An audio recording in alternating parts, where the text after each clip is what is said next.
presentation of Fox Sports. We are Baltimore. We are Wisconsin.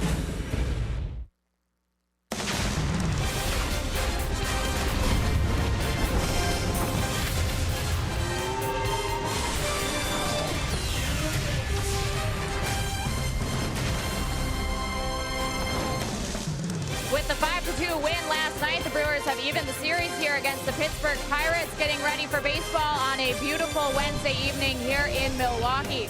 So we're getting ready for this series finale between the Pittsburgh Pirates and the Milwaukee Brewers. And certainly we're keeping an eye on the National League Central standings. Here's how it looks as we head to game time. 2.5 games back of the Chicago Cubs, 2 games back of the Cardinals, and in the wild card race, they are 4 games back of that second spot in the Colorado Rockies. So the Brewers still find themselves in the hunt for October. Good evening, everyone. Sophia Minert here at Miller Park. And as we wrap up this series against the Pirates, the Brewers were expecting this to be just a short 3-game homestand. But the announcement earlier this afternoon that this weekend's series against the Miami Marlins that was expected to be played at Marlins Park will instead be moved right here to Miller Park. So the Brewers will be the visiting team in that series. The Brewers do have some history of hosting games here before as the visiting team.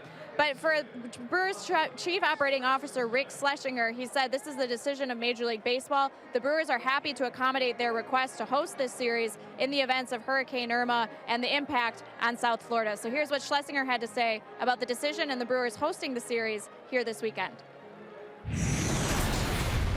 Major League Baseball asked us if we could host these games because the decision was made that, again, Miami had other priorities, which we completely understand. I told Major League Baseball that we would be able to operationally make it happen with some adjustments, and Major League Baseball said great, and we were then authorized to host the games, and that was about 2 hours ago. So obviously a lot of work between now and when the games start, but we'll be prepared and ready. We have a little bit of history in Milwaukee doing this in 2007 and 2008, but it certainly will be a little interesting to see the Brewers as a road team in our home ballpark. But reality is we're doing what we can to help baseball and help the Marlins, and if the situation were reversed, we know they would step up as well.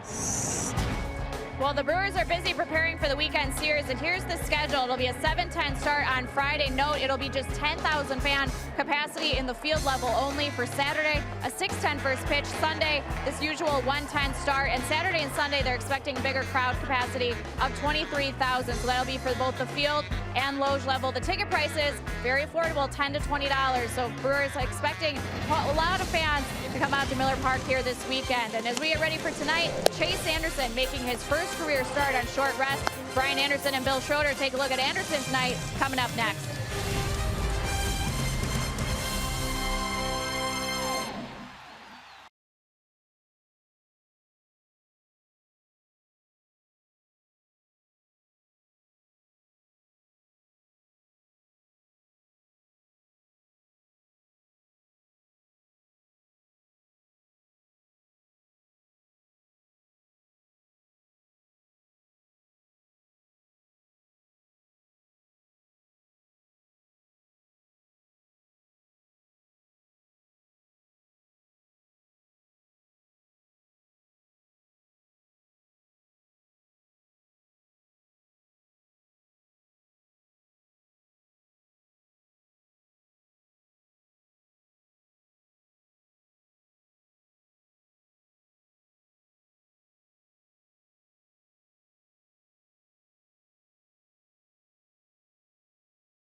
start, his first career start on 3 days rest, coming off a terrific 5-inning outing against the Chicago Cubs on Saturday. And hi, everybody. We welcome you back from Miller Park alongside Bill Schroeder. I'm Brian Anderson. And that is the story here tonight. Chase Anderson, because the Brewers offense was so good in Chicago, he's able to bounce back quickly and pitch the final game of this series. You know what? These are the things you do when you're in a postseason pennant race. I mean, if the Brewers weren't in this position, Chase would not be pitching. And if you're Chase Anderson, be glad that you're the guy that your organization feels gives you the best chance to win a game. And that's certainly been the case for Anderson all season long. 5 innings against the Cubs his last time out.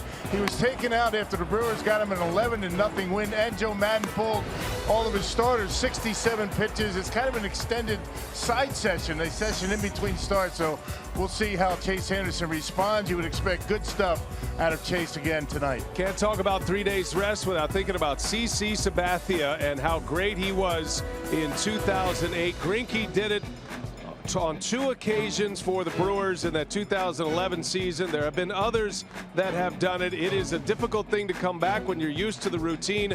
But Chase Anderson looking forward to this opportunity here tonight. And the Brewers need him. Series on the line. It's the rubber game. Buccos and the Brew Crew, the series finale coming up next.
Tonight at Miller Park on a beautiful Wednesday night for baseball. Tonight's game on Fox Sports Wisconsin, presented by Potawatomi Hotel and Casino.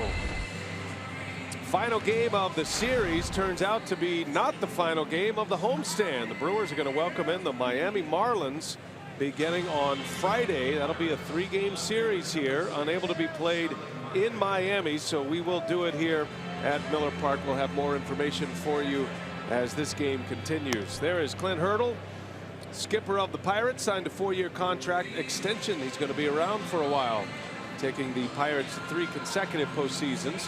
His Potawatomi batting order tonight has Starling Marte in the leadoff position, Adam Frazier, then Andrew McCutchen, Josh Bell, David Freese, and Jordan Luplow in the middle. Elias Diaz, Jordy Mercer, and Tyler Glasnow round out the starting 9 for the Buccos that will match up against Chase Anderson. Yeah, he's made 10 starts now for the Brewers against the Pirates. He's 4-2, a .338 earned run average. Once again, you've heard it before, but working on 3 days rest, a little bit out of his routine. We'll see how he comes out of the bullpen here tonight. Anderson with the 21 starts on the year. He missed 7 weeks with an oblique injury. His first pitch is down low for a ball, and off we go at Miller Park. Yeah, first 2 starts for Chase, very good in the month of September. 1-0. He's given up only 3 runs in 10 1/3. Marte into center field. Brett Phillips mans the position tonight. And 2 pitches, 1 man out. Good way to start the night for Chase Anderson. Now let's check out the Menards defense for the Brewers. You got Eric Dames out in left field. Yet Santana was a late scratch. That moved a lot of guys around. Yeah, Brett Phillips in center, Hernan Perez in right. Shaw, Arcia, Sogard, Walker from third to first, and Manny Pena back behind home plate tonight.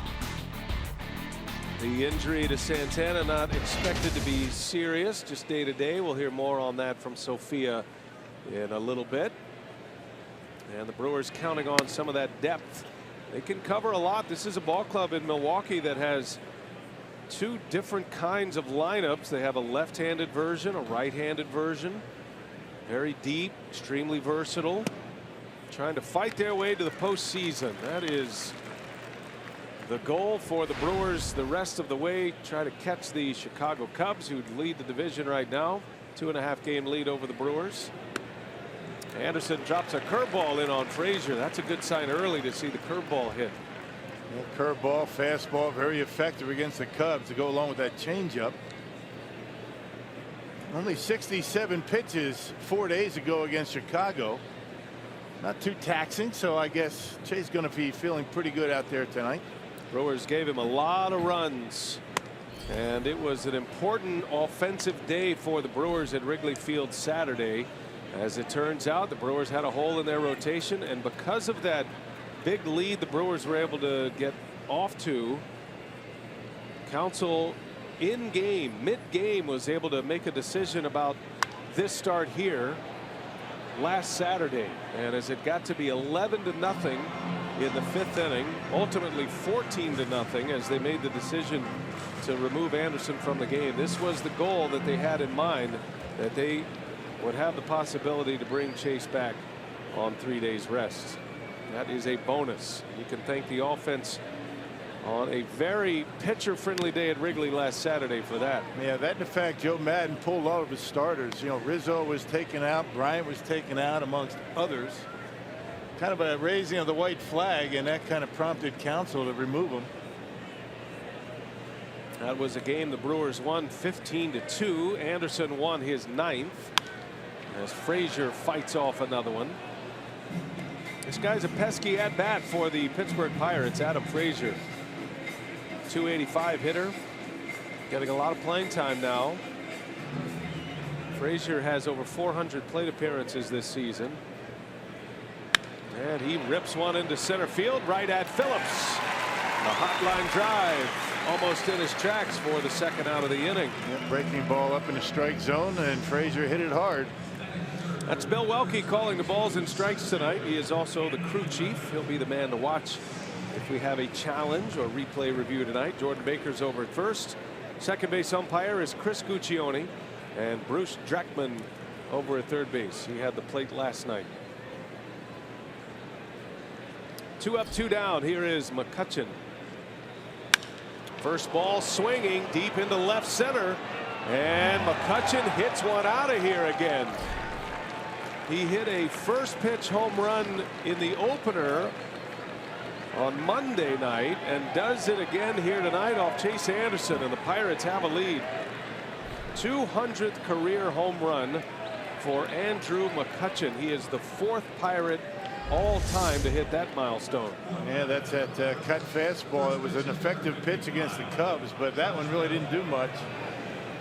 Stayed right down the heart of the plate, and McCutchen with those quick hands. I mean, a good fastball hitter knocks it out of here. A no-doubter into center field. Willie Stargell, Ralph Kiner, and Roberto Clemente are the other 3 in the 200 home run club. Now McCutchen. Bell, first pitch swinging. Thames is there, and the inning is over. However, the Brewer killer at Miller Park, Andrew McCutchen, strikes again. 1-0 Pirates.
Miller Park this season, second of this series, and he gives the Pirates a 1-0 lead. Craig Counsell's ball club will have to play from behind here early. Counsell has a Potawatomi batting order that looks like this tonight. Eric Sogard back in the leadoff spot. Eric Thames hits second. Neil Walker in the 3-hole with Braun out. Travis Shaw, Hernan Perez, Manny Pena make up the middle of the order with Phillips, Arcia, and Anderson rounding out the starting 9 against a hard-throwing young rookie Tyler Glasnow. Yeah, this guy's 6'8", 220 pounds. I mean, he is a big dude out there. He throws hard, can hit triple digits at times. You can see his numbers. He got sent down on June 10th, but had good numbers down in the minor leagues. He was 9-2 in AAA and making his first start back. 9-2 with a 1.93 ERA at the AAA level. He has dominated the minor leagues for the Pittsburgh Pirates wherever he's been. He always throws from the stretch, and his first offering is 98 miles an hour in the strike zone. They've tried to clean up his mechanics a little bit. He's been tinkering with all kind of different deliveries. Had a double pump old school delivery a couple of years ago, and they just told him rear back and let it go, young man, and he's doing that. And here he is back in the big leagues. Yeah, you have that conventional windup. A guy as tall as he is, long arms, long legs. Sometimes that delivery, that release point can be a bit inconsistent. That's why he was always having a difficult time throwing strikes. 1 ball, 1 strike on Eric Sogard in the leadoff spot tonight. Sogard slaps one foul. Counsell continues to tinker with that leadoff spot in the batting order. The Brewers have had a number of players in that role, Sogard included. He's familiar with the leadoff spot. And other than VR, Sogard has had the most opportunities as a leadoff hitter. But so far this year, the Brewers have used 8 different leadoff hitters. And just trying to find some kind of a combination that's going to get on base to get things going early in the game like they did early in the year. 1-2 the count on Sogard. And a fastball misses. 99 with that bullet. Sogard's had a good year against the Pirates this year. He is 9 for 25. A .360 batting average against Pittsburgh pitching. And he's done a real good job getting on base, whether it be a hit, a walk, whatever. Good on base percentage. That's what you want out of a leadoff hitter. All about on base percentage. 2-2 the count. Glasnow lets it go, misses high. And it's 3-2. Nothing but fastballs from the fastball pitcher. And he's got a good curveball. He'll throw some changeups. Last time he pitched in a game was in the International League playoffs last Thursday. Pitched well in that game in AAA. Sogard fouls it back, hanging tough. Glasnow in that game in the IL playoffs went 6 innings. He struck out 9, only walked 2, and only gave up 2 hits. That would be a pressure start in a minor league setting. Different kind of pressure here in the big leagues for Glasnow. Yeah, there's good numbers down in the minor leagues. Indianapolis has been their #1 prospect. This hard-throwing right-hander. 3-2 the count. Pitch number 7 of the at-bat. Sogard fouls another one off. Even when he was in the big leagues, before June 10th when he got sent down, the strikeout numbers were high. 50 strikeouts, 54 in the 3rd innings, but he also walked 29. So a hard thrower that oftentimes had a difficult time throwing strikes. Back in those days, he was working out of a windup. Now a stretch, kind of a change to be a little bit more consistent with that release point. Let's see if he throws a breaking ball to Sogard. Long at bat here to start the game for Glasnow. Pitch number 8, and he misses with that hook, and Sogard draws the walk. And therein lies the difference between minor league and major league hitters. Yeah, the Menards Pirates defense. You got Marte, McCutchen, and Leplo in the outfield. David Freese gets to start at 3rd. Jody Mercer at short. Adam Frazier, Josh Bell on the right side. You got Diaz behind home plate. It was Chris Stewart behind home plate last night. Your Pirates defense. The Pirates have struggled this year defensively.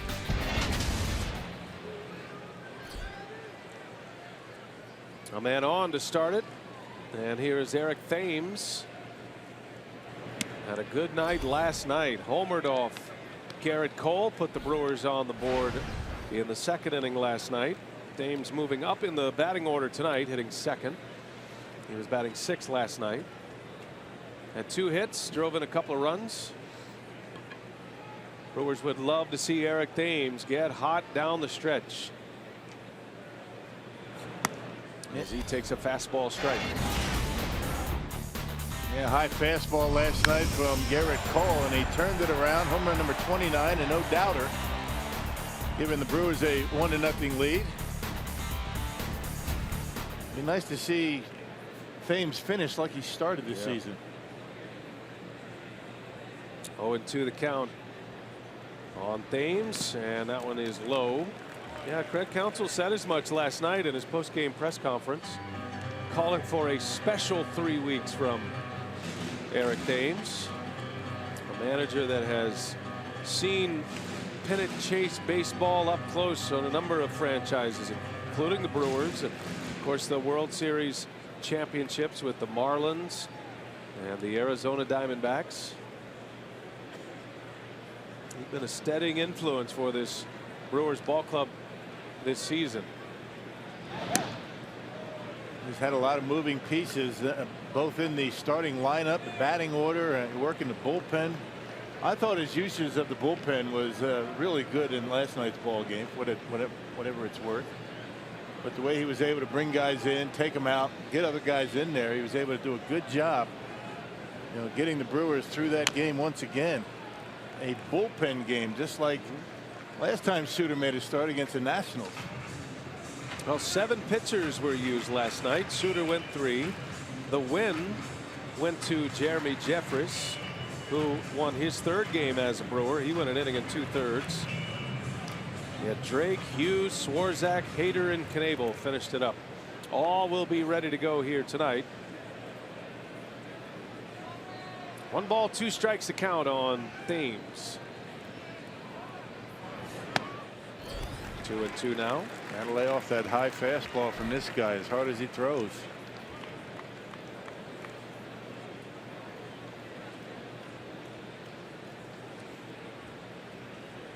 Sogard had an 8-pitch walk in to start this game here. Now Thames up there in a 2-2 count, and that one is just inside. Whoa. And not getting the borderline high strike or the low strike for that matter. Clint Hurdle had a little wince on that one. 99 right there on the bottom of the strike zone inside.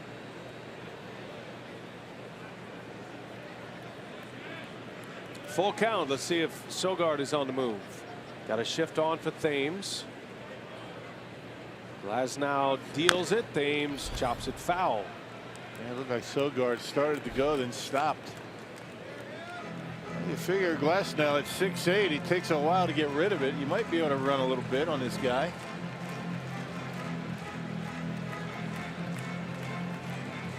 Now he's only thrown 2 breaking balls thus far in his first 15 pitches. None of them even close. Doesn't matter how hard you throw, these big league hitters, if they're sitting on fastball, they'll get to it eventually. 3-2. Thames strikes out. There's a good hook. Now that's the wipeout curve that we have heard about, and Thames punches out for the first out for Glasnow. Yeah, first 2 hitters he's gone to a full count, and both times he's thrown the curveball. That's a good one. A strike. Thames out in front of it. Yeah, if he gets that over, good luck. I mean, as hard as he throws, you count on the fact that he doesn't throw it for strikes. So the first out, having to work hard for it. And now Neil Walker will step in. This is another guy the Brewers have that can get to a firm fastball. Always been that way. And Walker looks at one, takes a ball. Pittsburgh native Neil Walker, a high school football star in Pittsburgh. quarterback. Son of a big leaguer, Tom, who pitched for the Montreal Expos. That's in the dirt. Sogard has to hold his ground. Nice play back there by Diaz. 2 balls, no strikes to count. I figured Diaz is going to be busy trying to block that curveball from Glasnow tonight. Want to keep that pitch down in the strike zone. As big of a break as it is, I figure a lot of them are going to end up down there.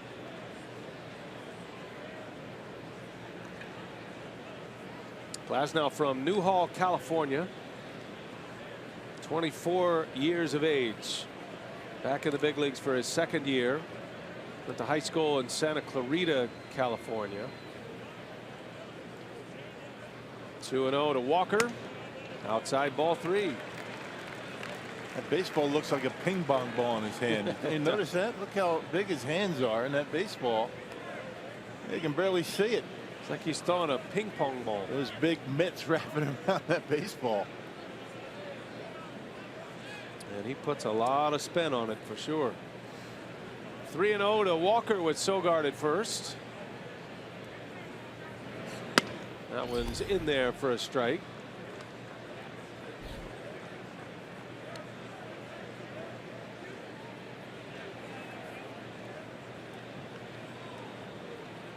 Walker was in the lineup last night, hit 2nd last night, was 0 for 3, did walk. Brewers won 5-2 last night, and this series all even at 1 apiece. Big one tonight for Milwaukee, trailing the Cardinals and the Cubs. Swing and a miss. What was that, partner? That was a 91-mile-an-hour changeup. Yeah, okay. He's got 3 pitches: changeup, curveball, and that big fastball. Here it is. This guy's not afraid to throw off speed. You know, 3-2, now 3-1. So you see all this stuff. He's got all the makings of a legitimate ace in the big leagues. I mean, this is electric here. Command will be the issue. 3-2. Sogard goes. The pitch is down and in. Ball 4. Wow. That was a pretty close pitch, but a ball called by the home plate umpire Bill Welke, and the Brewers are going to have 2 on here. Close. That looked like it's right down the middle. I can't believe that was not called a strike. And Clint Hurdle is right there with you. And Welke's got the mask off now. He's barking back. He just threw him out. So Welke just tosses the Pittsburgh manager. That was a pretty quick thumb right there for a pitch that, you know, looked like a good pitch. You can understand why the manager, he didn't come out, and he tossed him out of here. There have been some pretty close pitches that I guess in the opinion of Clint Hurdle were close. It could have been called, but I mean, that clearly looked like a strike.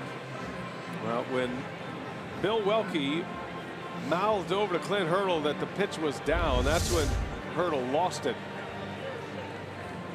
That's not down. Wow. I mean, that's not even close to being down. That's a huge break for the Brewers early. Yeah, well, you don't mind Clint Hurdle getting upset, but this is not down. That's a good pitch. And Brewers with a big break. You can see Diaz making the throw to second base, trying to get a double play. He thought it was strike 3. Well, the bench coach Tom Prentz will take over the duties here for the Pirates. He and the pitching coach Ray Searage will team up to navigate through this one. Although that's a pretty good eye by Neil Walker. Fantastic. I mean, you got to know that strike zone. Yeah, man. he knows Bill Welke doesn't like that low strike. Yeah, good eye, Neil. Might want to be up there swinging next time. All right, 2 on. Here's Travis Shaw now. Couple of walks in the inning. High pitch count in this first for Glasnow. Shaw's had good success against the Pirates this year as well. Of his 29 home runs this season, which is tied for the club high, 5 of them against the Pirates, including a ball he hit into the Allegheny River in Pittsburgh.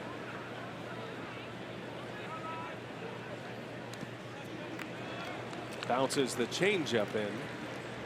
Yeah, with the shift, you got Jordy Mercer literally right on top of second base, keeping Sogard close. Don't think Sogard's going to be trying to steal a base. One of the many advantages of those shifts, you can keep runners close at second. Now he's moving over a little bit. Sogard takes off. Throw to third is in time. Sogard just hesitated for a moment. If he goes right away, trusted his instincts, he would have been in there easily. But a great throw from Diaz, and the second out is at third base. And he's got that quick release, a good throwing arm, right on the money. And Sogard, although it was close, I don't know. The hand get in there maybe? Let's see, it's a high throw. Tags out. there, Yep, he's out. No challenge coming. 2 outs in the inning. Shaw in a 2-0 count.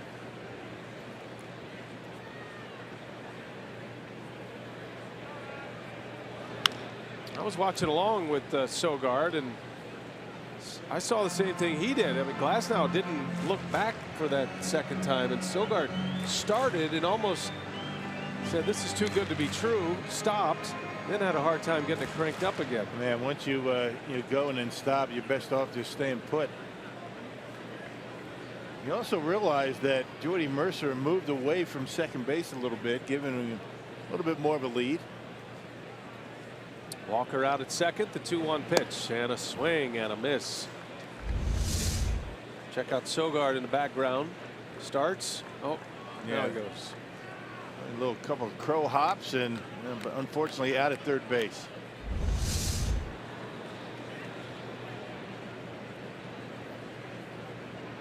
The 27th pitch of the inning here for the rookie Glasnow, and it's outside, ball 3.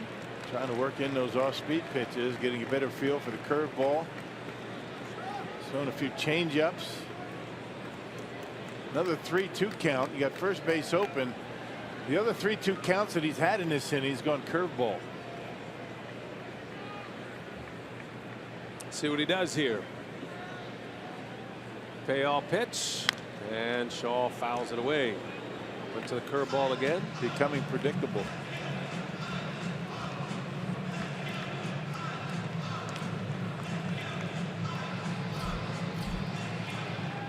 28 pitches. I'm starting to think that Diaz thinks it's a better opportunity to throw strikes with the curveball and the changeup than the fastball. He's not throwing too many strikes with the heater.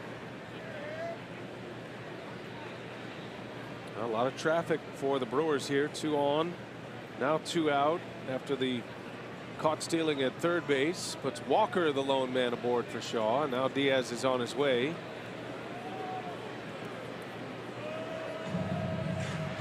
Glasnow says, "I want to give him the heat." I think they just reenacted the scene from Bull Durham. Yeah, and I think Diaz saying, "Look, you have first base open. This is a guy that's got 29 homers."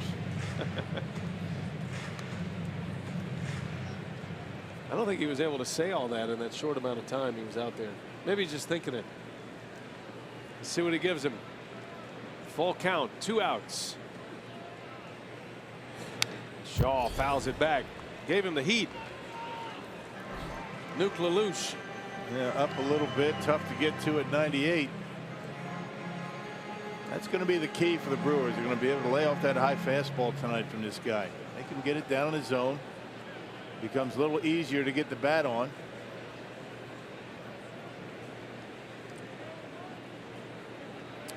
Pirates get a McCutchen homer in the top of the first. Brewers threatening here in the bottom half. And Shaw is able to fight off that good curveball, and the pitch count is soaring right now for Glasnow. Pitch number 30 in the inning, a curveball. And going straight down, and Shaw able to get the end of the bat on it. 8 pitches in this at bat already. He's had 2 8-pitch at bats. First one ended in a walk to Sogard. Walker takes his lead at second. 3-2 pitch. Ball 4 on the 9th pitch. And the 3rd walk of the inning. First and second with 2 outs. Here comes Hernan Perez.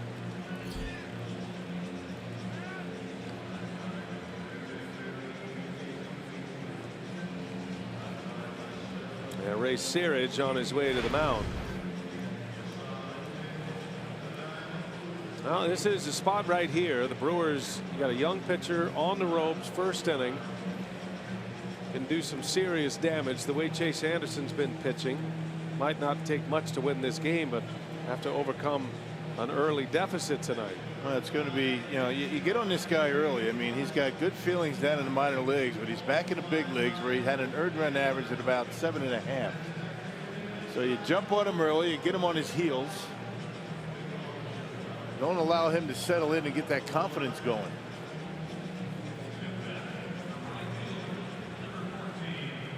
Last start in the big leagues was June 9th against the Marlins. Hernan Perez will dig in.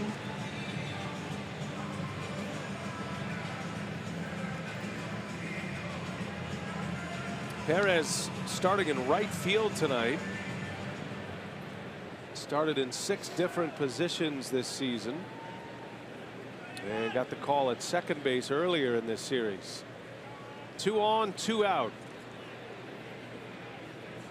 Perez, little broken bat. That is going to fall. A base hit. And here comes Walker. Shaw's on his way to third.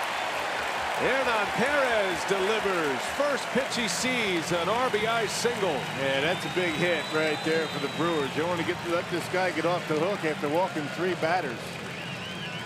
And a little broken bat out there in the left center.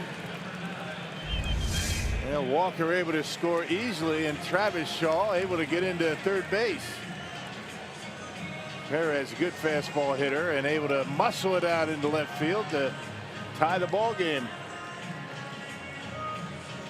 Hernan Perez with RBI number 49. He's having a terrific year. So versatile, so valuable. And he's got the Brewers on the board in the first inning. First and third now with 2 away for Manny Pena. Also loves that first pitch. And Pena taking a big rip at that first offering. And you like guys that are aggressive with runners in scoring position. You know that Glasnow was wanting to get ahead of him. Tried to get ahead of Perez. He dumped one into left field, and now Pena with a good swing on the first pitch. Glasnow stepping into the danger zone for pitches in an inning, especially the first inning. Number 34 coming of this first inning. And Pena waves and misses. Had a good curveball. Might be a time where Perez might try and steal a base on a 0-2 count. Hernan has great speed. Has 12 steals on the year.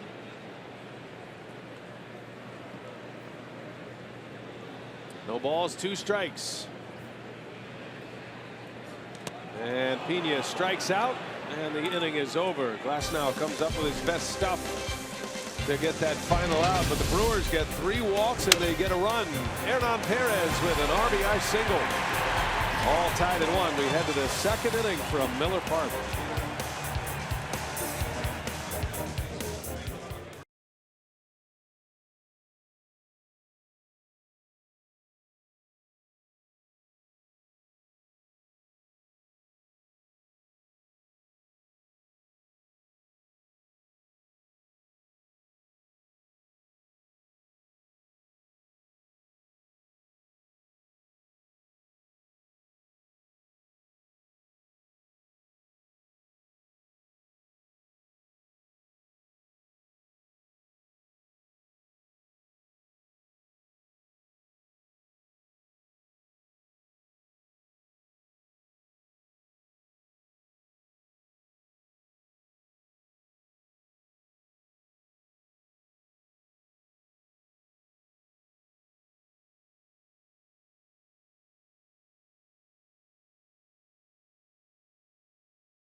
Pirates Brewers, and the Brewers kick off a big 4-game series against the Cubs. That's Thursday, September 21st through Sunday, September 24th. Reserve your tickets today at Brewers.com, and don't forget the 3-game series against the Marlins this weekend.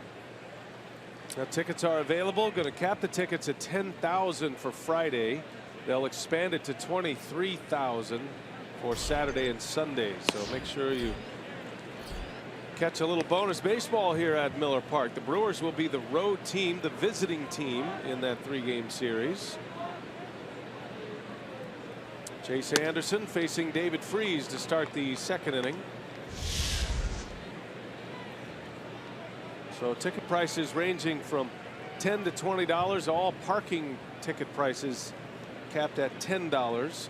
And it'll be on a first come first serve basis. Once they are out, they are out. As far as the capacity, I've been asked a lot why cap it at 10,000 and then 23,000, and that has everything to do with the game day operations staff, security personnel, trying to rally as many employees as the Brewers can, and they're hustling, still trying to put those pieces together. We are also hustling. We'll have those games for you on Fox Sports Wisconsin, but change a venue like that, there is a lot of layers to put together to host 3 Major League Baseball games when you were not expecting to.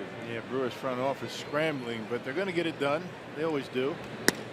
There's a called strike 3. David Freese is rung up, and Chase Anderson comes back from down in the count to get his man. And First strikeout. Right on the outside corner, the 4-seam fastball from Chase.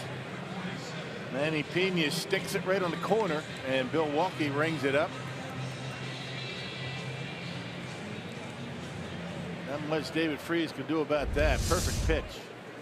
1 man gone. Here's Jordan Luplow now for the Pirates. Young hitter we saw a couple of nights ago. Had 2 hits last night.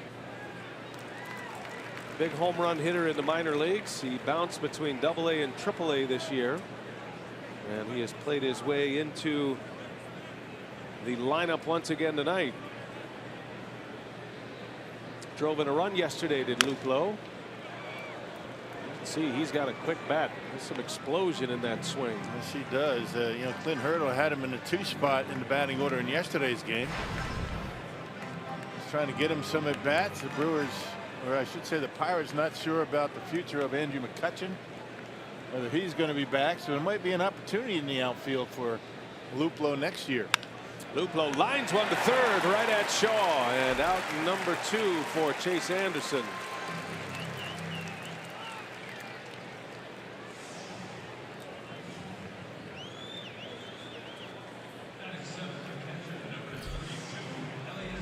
Two gone with his first strikeout of the game in this 2nd inning. Anderson will face Elias Diaz. Diaz becomes the primary catcher. On the ground to short. Arcia is there, got the good strong arm in time for the out. Nice inning for Chase Anderson. Only 22 pitches through his first 2. All tied at 1. Brewers are coming up.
The Cleveland Indians, who earlier this afternoon at Progressive Field made history. Here's a look at Jay Bruce's first inning, 3-run home run to give the Indians a 3-1 lead. They would go on to win this game 5-2 over the Detroit Tigers. That puts them 14-0 in the month of September, and of course extends their overall winning streak to a Major League record 21 consecutive games. So they move past the Oakland A's record of 20 games set 15 years ago, and again a new American League record, 21 straight wins. The run differential still impressive at plus 104. Just an incredible run by the Indians. It's just something you don't see. I mean, baseball is not a game where you see streaks like this very often. And Sophia gave you those long winning streaks in Major League Baseball history. And today it was Clevenger on the mound for the Indians. I mean, look at the earned run average. I mean, that's why you don't see winning streaks like that, because every now and again you're going to get a guy making a start that just doesn't have it. He's going to give up a ton of runs, but that just hadn't happened in this streak for Cleveland. The stat that blows me away about all of this for the Indians, they've won 21 straight. Their starting pitchers have won 19. Yeah. Clevenger won today, who's now a 10-game winner. Which means there's not too many come from behind victories there. Yeah. Brett Phillips at the plate, 1-2 the count on Glasnow. Back out for his second inning, and Phillips strikes out on a 99-mile-an-hour fastball. You got to lay off that high fastball. That's going to be the key against this guy tonight.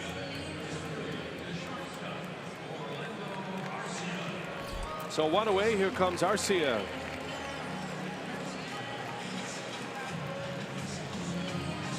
So much of Arcia's game reminds me of Francisco Lindor of the Cleveland Indians.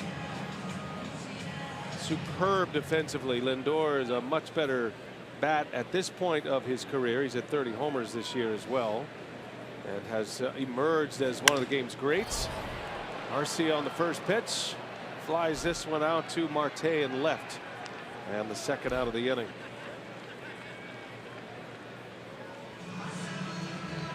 Glasnow's pace was very slow in the first inning, and he had the 3 walks in the inning. I think somebody might have put a bug in his ear to quicken that tempo a little bit. Yeah, well, when nobody on, I think everybody has a little bit better pace, every pitcher, but he was struggling to throw strikes. Brewers put the pressure on him, but to his credit, he limited it to only 1 run. Could have been a lot worse for him. Chase Anderson at the plate, the Brewer pitcher, batting in the second inning. Anderson injured his oblique while at the plate in late June. So every time he bats, there's always a little fear from those who watch. Anderson said he's fine. You don't need to worry about him. He took a good long 7-week rehab to get that oblique strong and healed up. He's a pretty decent hitter, actually. Has 7 hits this season and 3 RBIs. Handles the bat well, gets his bunts down normally. This would be a good test for him. Upper 90s fastball. Typically pitchers struggle with that kind of velocity, not just pitchers but hitters as well.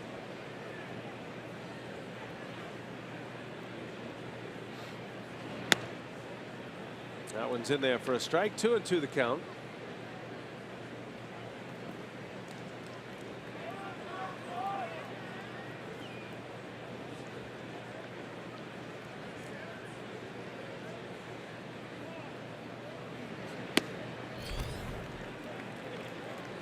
Well, now if you can coax a walk and you get a man on at the bottom of your order, turn it around, and second time through the batting order with Sogard coming up.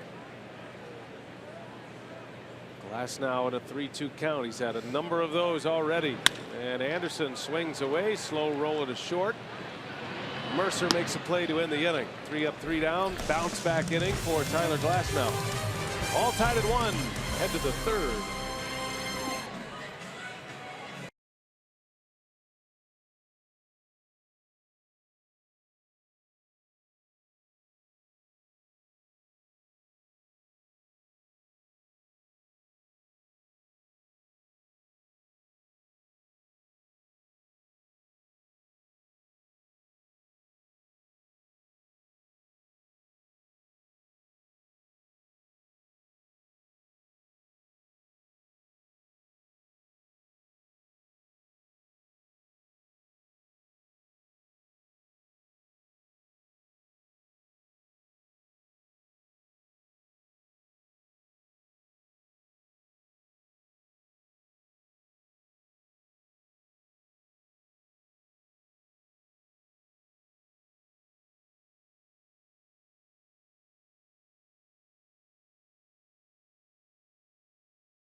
Fox Sports Wisconsin is brought to you by Miller Lite, the original light beer. By Hupy and Abraham, voted best, rated best. Hupy and Abraham, tell them you mean business. And by Menards, save big money at Menards on all your home improvement needs.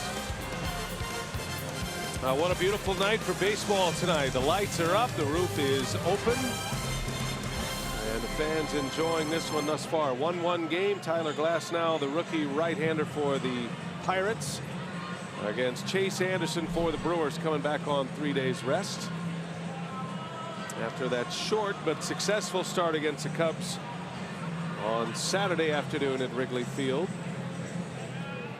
We'll be checking that scoreboard tonight. The Cubs are at home against the Mets tonight. That game's all tied at 2 in the bottom of the second inning, and the Reds have an early lead on the Cardinals tonight, 1-0, also in the bottom of the second. And then as we dial into the wild card race, the Colorado Rockies are in Phoenix tonight for a matchup with the Diamondbacks. That's game 3 of that series. That's a 4-game series, by the way, for the Rockies and the Diamondbacks. That game will be underway in about an hour. So a lot to watch. Scoreboard watching. Meaningful September baseball. It's great to be here in Milwaukee again. That's what it looks like. The Brewers are 2.5 back of the Cubs. Cardinals and Cubs both play tomorrow. They'll clean up that half game tomorrow. Brewers are off tomorrow. And then the Rockies and Diamondbacks will play tomorrow as well. Yeah, Colorado kind of snapped out of their doldrums. They won 6 straight. That includes a 4-game sweep of the Dodgers in Los Angeles. So they got it going on a little bit. The Rockies looked like they were leaking major oil. Able to turn around. Mercer leans out on one, pulls it foul. Well, they were leaking oil, and the Brewers got right back in that wild card race because of it. Yeah, 2 Sundays ago, the Brewers were just a half game back of the Rockies in the wild card race. Then Colorado, who had lost 4 in a row, took a series from the Giants, swept the Dodgers, and now off to a good start against the Arizona Diamondbacks. 2-2 pitch. Mercer strikes out. He chased that big fastball, and Chase Anderson has his second punch out. Trying to get him to go after a high fastball, and he did it. You don't see Jordy Mercer chase all that much out of the zone. That one way out of the strike zone at 95. That extra life Anderson has brought with the fastball this season. Here's the pitcher now, the 6'8" Glasnow. Left-handed hitter, right-handed thrower. There's that padding on his moneymaker on the right side. Can't blame him. I'm sure there's been plenty that suggested he turn around and hit right-handed. That's a big arm to leave exposed. And he is drilled. Anderson hits him. And it's a big strike zone, too. 6'8", all arms and legs. It's the last thing Anderson wanted to do here. Hit the pitcher. Gets him right above the knee.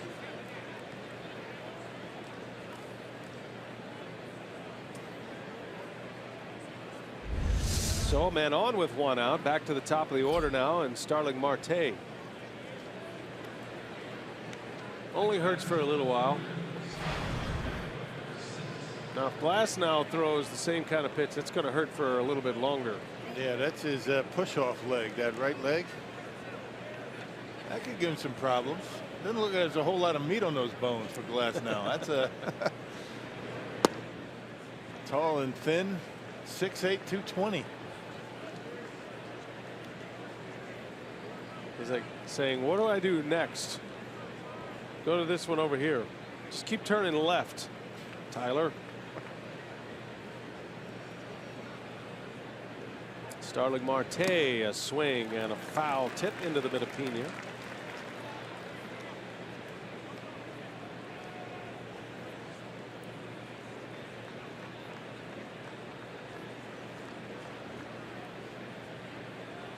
It's always unnerving, I would think, for a hitter to see Anderson do that. Squints in for the sign. You don't know if he can even see you up there. And maybe does it on purpose. Just keep a guy loose in that box.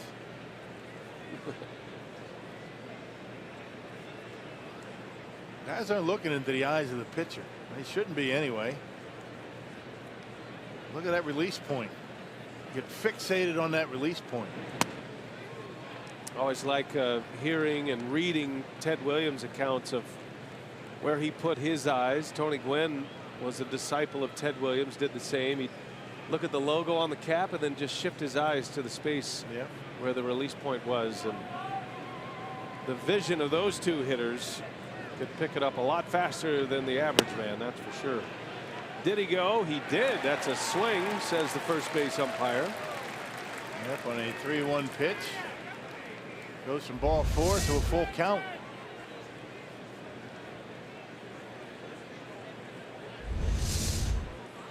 3-2 to Marte.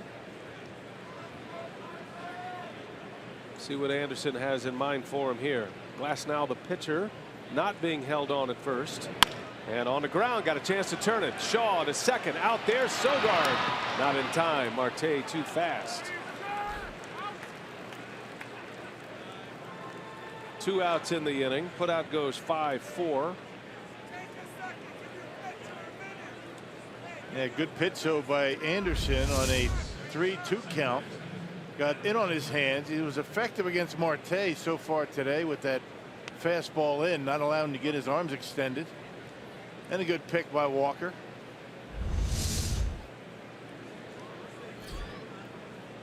They know each other pretty well. I'm sure they have a lot to catch up on. Neil said, "You're not thinking about running here, right?" Be a good matchup. That'd be fun to watch. Manny Pena throws very well. Probably say, you know about our catcher, don't you? He throws pretty good. Adam Frazier at the plate. He lined out to center field his last time up. There goes Marte. Pena's throw to second on the money. The tag not in time. Marte just got a hand in there. That was a bang bang play. Yeah, throw a little bit high. Manny doesn't really miss many guys like that. He had an out in front of him, not a very big lead or a very good jump for that matter. Throw a little bit high. Yeah, you keep the tag on Marte, you get an out. Watch him slide off the bag. I mean, that's why you need to keep that tag on. Comes off the base. Yeah, no need to show the umpire the ball anymore. Counsel debating on whether he will challenge this or not. Bill Welke comes over to ask, giving managers 30 seconds to make decisions. Keep that tag on the runner all the way through until he stops.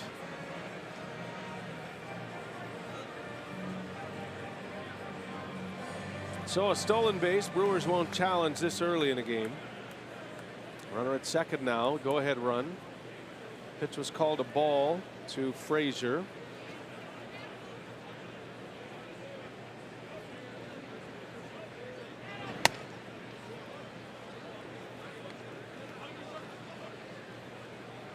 I've seen too many changeups so far from Anderson.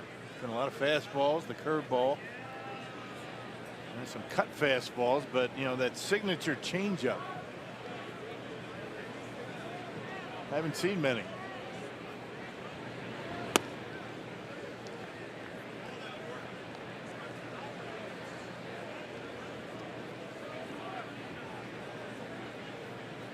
Frazier has been a red hot hitter for the Pirates, and he has especially been good in spots like this with runners in scoring position.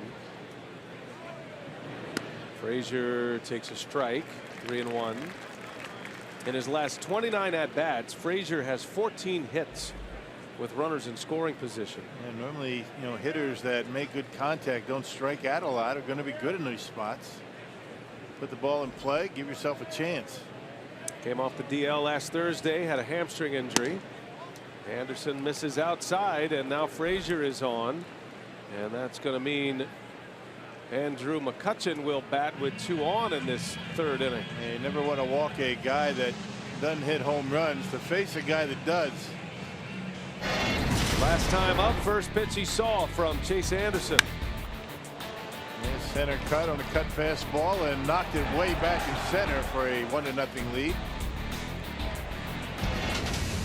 Brewers were able to tie it in the bottom of the first. So Anderson having to make some high stress pitches here in the third. McCutchen with 32 homers now against the Brewers in his career. He's had 4 of them this season at Miller Park, and now has 10 hits in 28 at-bats on the year in this ballpark. He loves hitting here, always has. Anderson starts him with a curveball this time. He's not a guy really that you want to mess around with, especially when he's ahead in the count on fastball in. Anderson's had some success with this lineup today. Fastballs inside, but this is not a guy you want to challenge too much inside. 2 on, 2 out. And McCutchen a little bit tardy on that one. He fouls it back. That was right down the middle.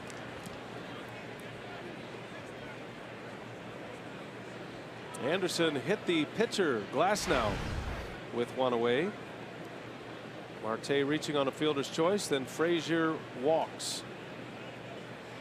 And now Anderson dealing with Andrew McCutchen here with 2 on. In there, a strike. Surprised him. Wasn't looking for that, was he? Probably looking for that curveball.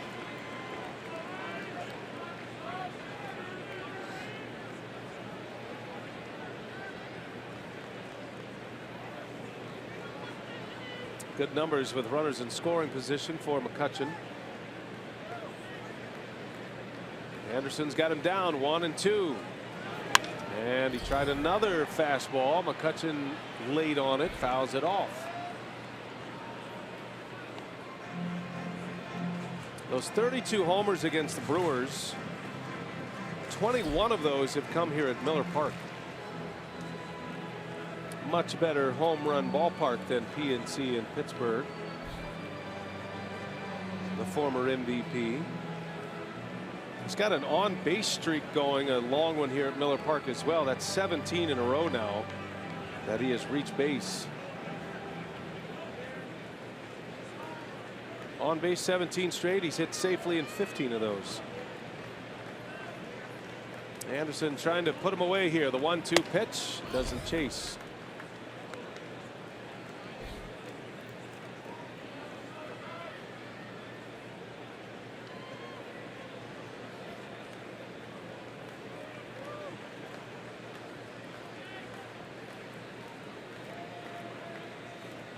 Marte, the runner at second base, Frazier at first. And a chopper foul. McCutchen hanging tough. Really is amazing. He hasn't really thrown, the changeup. I don't remember any. He made a start against the Pirates back on June 22nd. He picked up a win, 6 runs, 6 innings, 2 runs. Maybe he threw a ton of changeups in that start. And thinking maybe the Pirates might be looking for that pitch. He hadn't really used it much. Normally his signature pitch. He gets a lot of swings and misses on that one. Might see it here. 2-2 pitch. McCutchen on the ground. Arcia will go across the diamond in time. How about that little flip throw by Arcia? Anderson does go with the changeup. McCutchen rolls out. Inning is over. No damage for the Pirates.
Time now for tonight's AARP Getting to Know Player Profile.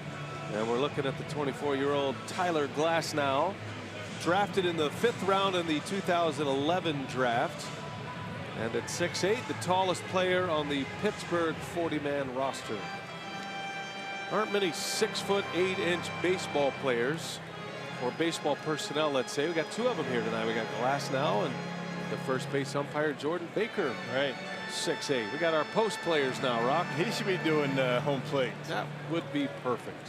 Next time. Missed him by a day. Top of the order here is Sogard leading the way. And Glasnow, who had a very quick 1-2-3 second inning after a long first inning, 35 pitch first inning.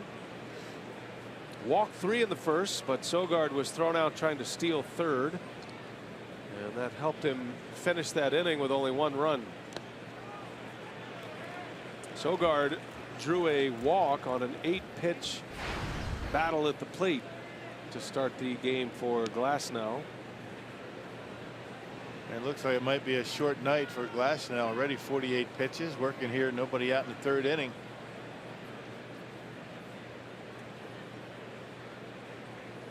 2-0 the count, and that one misses.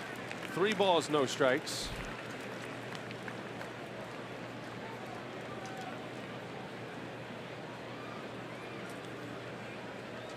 Glasnow pitching in AAA for former Brewer bullpen coach Stan Kiles. Good to see Stan. He's here this week. And ball 4. Walked him on 4 straight.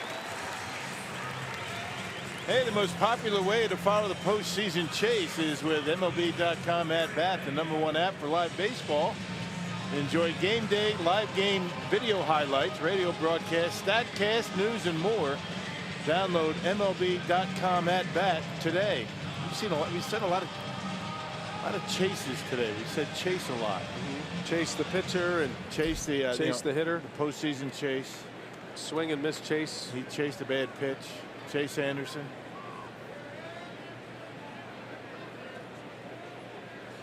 Eric Dames swings and fouls it back.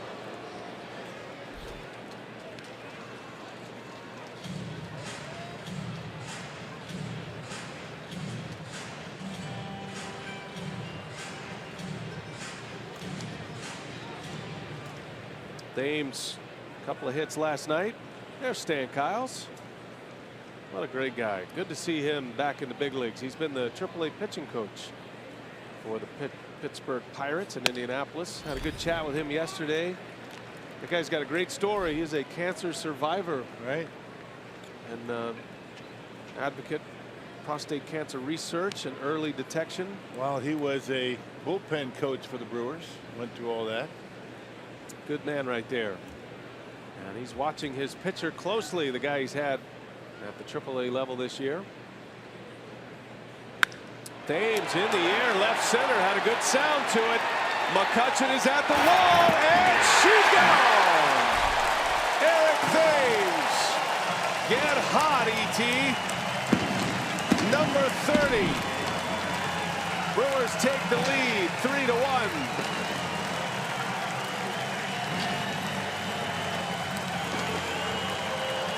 Boy, he hits him high in that direction out there in the left center. He hit the pitch that he struck out on his first time up. The curveball.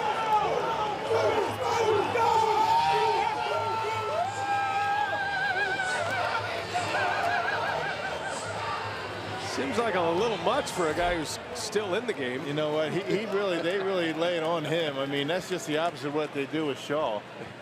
He's the one who started it. Eric Dames. Wow, what a moment here. 30th home run of the year. Now 58 runs batted in, and the Brewers up 3-1. Here's Neil Walker. There it is, the curveball. He struck out on the curveball his first time up. Waited for it. It was down in the zone. Not really a bad pitch, but Dames able to wait back, golf it out of here into left center into that Brewers bullpen. Well, you could just, the sound it made off the bat, you knew it had a chance. The Brewers have now hit 204 homers on the year. That is the 4th most in franchise history. Franchise goes back to 1969 with the Seattle Pilots, 1970 here in Milwaukee.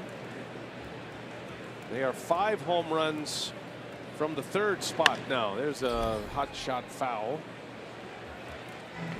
Next up, 209 homers, the 2001 Brewers. That was the year Miller Park opened. Powerful home run hitting team. And they could run. I mean, stolen bases and home runs. We were second in the National League in both of those categories. Rare combination, speed and power. 1 ball, 2 strikes on Neil Walker. In the dirt. The home run list. And this 2017 version of the Brewers keep climbing. Have a chance to pass 82. That is a very famous team here in Milwaukee. As you know, if you're new to our broadcast, new to Brewers baseball, checking us out on the @Bat app or wherever you may be, that 82 team is the one that stands alone, a World Series team. Neil Walker in the air to deep right center. That's going to be playable for Luke Lowe. And there is out number 1. Now you think about the 1982 team, the 2011 Brewers, which was a division-winning team, came 2 games from a World Series. That 2011 team lost in the NLCS in 6 to the St. Louis Cardinals. And of course the 2008 Brewers ball club, a team that made it into the postseason as a wild card team, snapped a 26-year drought. Yeah, but what's impressive about that 82 team, they did it at County Stadium. That was a tough ballpark to hit home runs, particularly at night. Wind blowing in most of the time from Lake Michigan. Taking nothing away from these guys. I mean, you got to hit them, but you know, County Stadium was a lot tougher to hit home runs.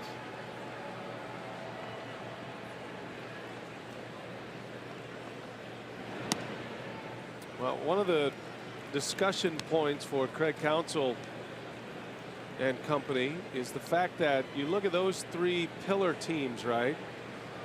1982, 2008, 2011, and Counsell is a firm believer that this is a ball club that could play their way into the postseason. There's a pick by Bell, and Glasnow there for him. It's only the 2nd out. Catcher Diaz was running into the dugout. He was halfway there. But anyway, Counsell's point is well taken. Like, look, this is a franchise that is a proud franchise, but hasn't had those big moments of success. And telling his players, you could be one of those teams.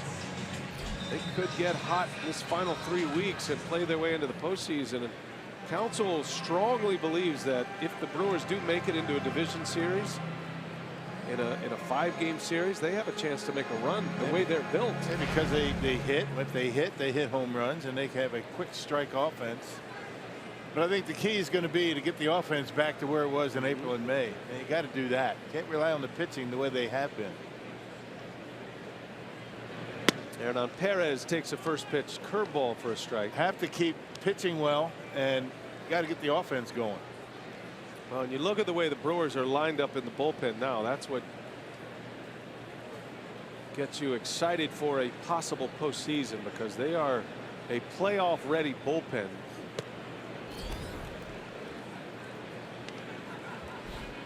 They can shut a game down. And it all starts with that guy right there with the hoodie on. If he gets the job done, which he has in a big way, everything else out in the bullpen falls in place. When your closer struggles, that's when your bullpen is in shambles.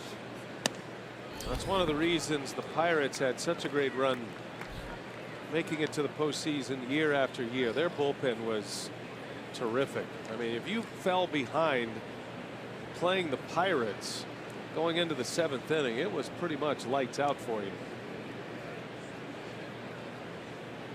And they did it with some revolving parts in there. First it was Grilli, and then it was Melanson. Perez takes a strike. Always had hard throwers coming out of the bullpen, and all of a sudden now the Brewers have that as well. Guys that can throw the ball by hitters.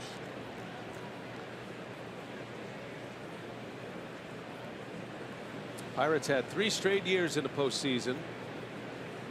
Made it to the division series that first year in 2013, and then lost in the wild card game the next 2 years. 2014, 2015.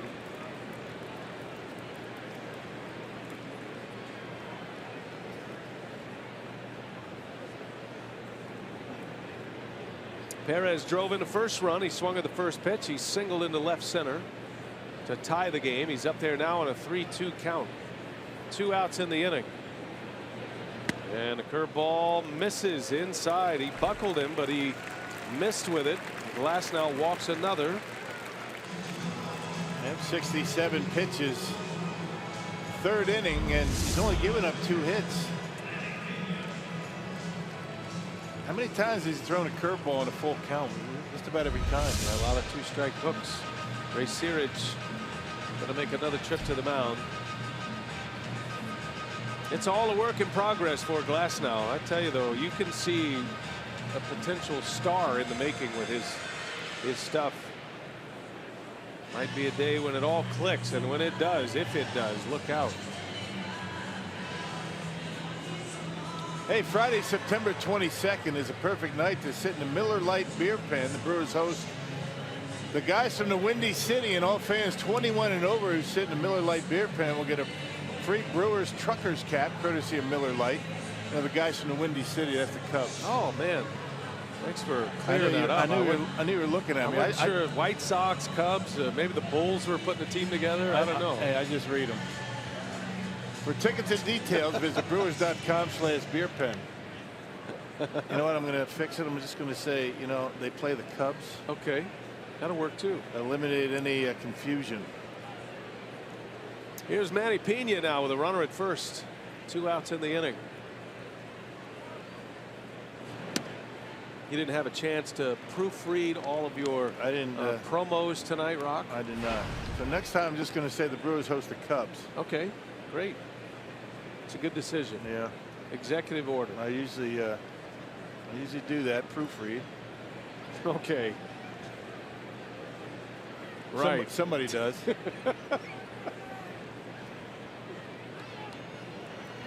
Just knocked your headset off as your nose started to grow right there. Renee has the cards ready and available hours before the game if you'd ever like to just look through them. No need. I'm not saying you need to. No need. I mean, you know, I just got done proofreading that. Tomorrow when we read that, or Friday, it's not going to mess me up That's again. a live proofread. A hot one. Fastball misses. 2-0 on Pena. I think you're doing a great job. I mean, you're no Matt LePay with the promos. Yeah, there isn't. But nobody is. There isn't one. Every now and again, he'll give me a thumbs up when I really knock it out of the ballpark. He'll text me. All the Rock promos, we got to keep those 3 syllables or fewer. That makes things go a lot smoother. It does. Pena swinging away, and he fouls it back. I'm all right with 3, but 4, I mean, forget it. Yeah, 4. That's when we get a little tied up. I'm gonna have to send in reinforcements. I have a good solution to all this. What's that? Would you like to do them? Hey, with I wouldn't, Rock. I have plenty on my own to do. Okay. With great power comes great responsibility. Speaking of which, do you want to do Tavern tonight? No chance. Have you had a chance to look at that one yet?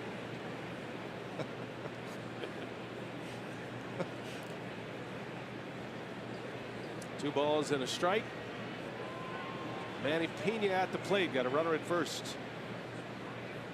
And Pena hits it hard. That's through. Base hit. Turned around a 97-mile-an-hour fastball. And the Brewers with 2 on now with 2 outs.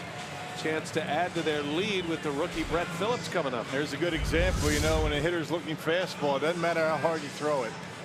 And the fact that Pena was able to get one down in the zone, he's able to barrel it up, hit it hard into left field. Inning continues, and that pitch count is really starting to soar. 71 as he works here with 2 outs in the 3rd. There is activity in the Pittsburgh bullpen. Glass now looking over his shoulder. Big spot right here. The Brewers lead by 2. Wade LeBlanc is in the bullpen. The left-hander is ready. And you might see him here. One more batter. We'll see. Brett Phillips, strikeout victim in the 2nd. Had a hit yesterday as a pinch hitter. Phillips had a single yesterday.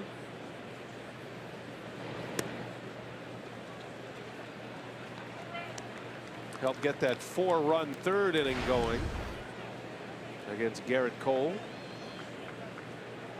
Brewers won yesterday 5-2. Pirates shut out the Brewers in the opener 7-0.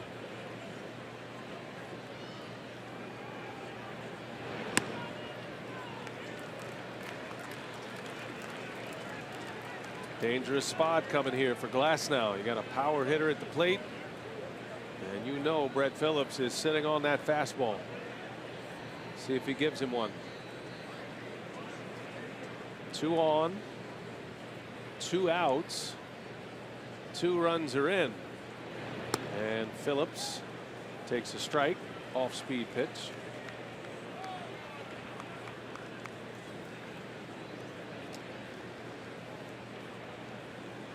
Brett, one of the top outfield prospects in the Brewers system. And a pickoff attempt at second. Perez is back.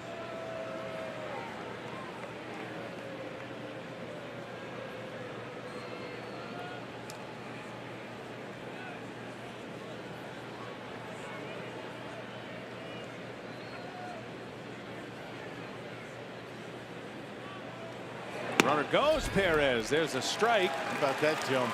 Aaron, unlike Sogard, he did not hesitate. He took off, steals it easily. 1st and 3rd now. Number 13 of the year for Perez. Sometimes pitchers develop a pattern. I mean, they'll get into the stretch, they'll look back and not look back again. If you don't, vary that look, hitters are going to exploit that. And Perez able to steal 3rd base standing up. Beware of the wild pitch. 2-2 the count. Big lead by Perez. Runner goes. Pena. That one is outside, and Pena will go into second with a steal. Nobody covering. Teams just give up stolen bases these days like you've never seen before. 2nd steal of the year for the Brewer catcher. Nobody even moves. Amazing. Well, now a base hit could deliver 2. Full count. What's he going to throw? What has he been throwing on a full count? Curveball so far. Yeah, says Rock. just about every time. See what he does. 3-2. 2nd and 3rd. Fastball. Broken bat. Little flare. And it's down. Base hit. Perez is in. Pena coming. He scores. Phillips falls down. Able to get up to make it to second. 2 RBIs in for Brett Phillips. You just concede stolen bases. You're asking for trouble. That ball wasn't hit all that hard. It was a broken bat. Dumps it in a perfect spot. It was a fastball this time. Look at the bat, but it died happy. A couple of RBIs for Phillips with 2 outs. Just out of the reach of Frazier. So the aggressive base running by the Brewers pays off. Phillips having to go limbo with the baseball coming in. And ends up at second base. Single, 2 RBIs for Maverick. And the Brewers have a 5-1 lead. Don't get him laughing. He might hyperventilate. And I think that's going to do it for Glasnow. I don't know. Let's see. Searage is coming to the umpire. No, I beg your pardon. That is the bench coach for the Pirates. So Tom Prince, I don't know if he Milwaukee's having a rough time with the Pirates. Yeah. So Prince actually was getting in some parting shots on the probably the strike zone, and he'll take the ball from Glasnow. Remember, Clint Hurdle's already been thrown out. And a short night for the rookie Glasnow. 5-1. Brewers have the lead. A 4-run third and a pitching change at Miller Park.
By the Wisconsin Lottery, reminding you to please play responsibly.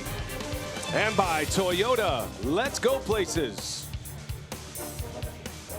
Brett Phillips, a little tumble on his way to second base, makes it safely though after he drives in 2 runs, giving the Brewers a 5-1 lead.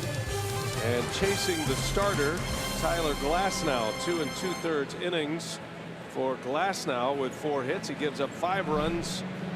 At this point, still a runner at second base is his. And Wade LeBlanc will come in to pitch for the Pirates with Chase Anderson coming up. Yeah, long reliever for Pittsburgh. One of 4 left-handers down there. LeBlanc is a guy that can give the Pirates multiple innings. He's made 3 appearances since coming off the disabled list. He had a leg problem. You can see his numbers: 49th appearance, a 5-2 record. He's got that earned run average in the 4s. Pirates intentionally walk Arcia. I believe that belongs to Glasnow right before the pitching change was made. So LeBlanc facing Chase Anderson. 2 outs in the inning. Brewers with 4 consecutive base runners with 2 outs. Thames hit a 2-run homer. Phillips with a 2 RBI single. And Anderson fouls it back.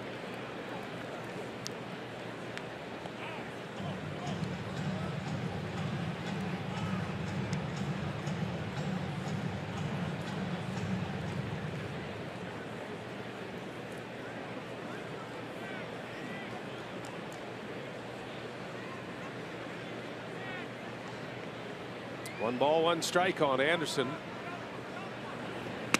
And drops a little change in there for a strike. Second 4-run inning for the Brewers in this series. They had one last night.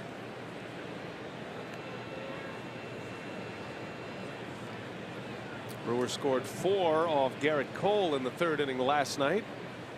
They get 4 here off Glasnow as Anderson strikes out. The inning is over. But the Brewers get 4 on the board. E.T. phone at home. Another homer, his 30th of the year. A 2-run blast. And another trip down Bernie slide brought to you by Quick Trip.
Padres and the Twins just went to work at Target Field last night. 7 home runs in each of the first 7 innings last night.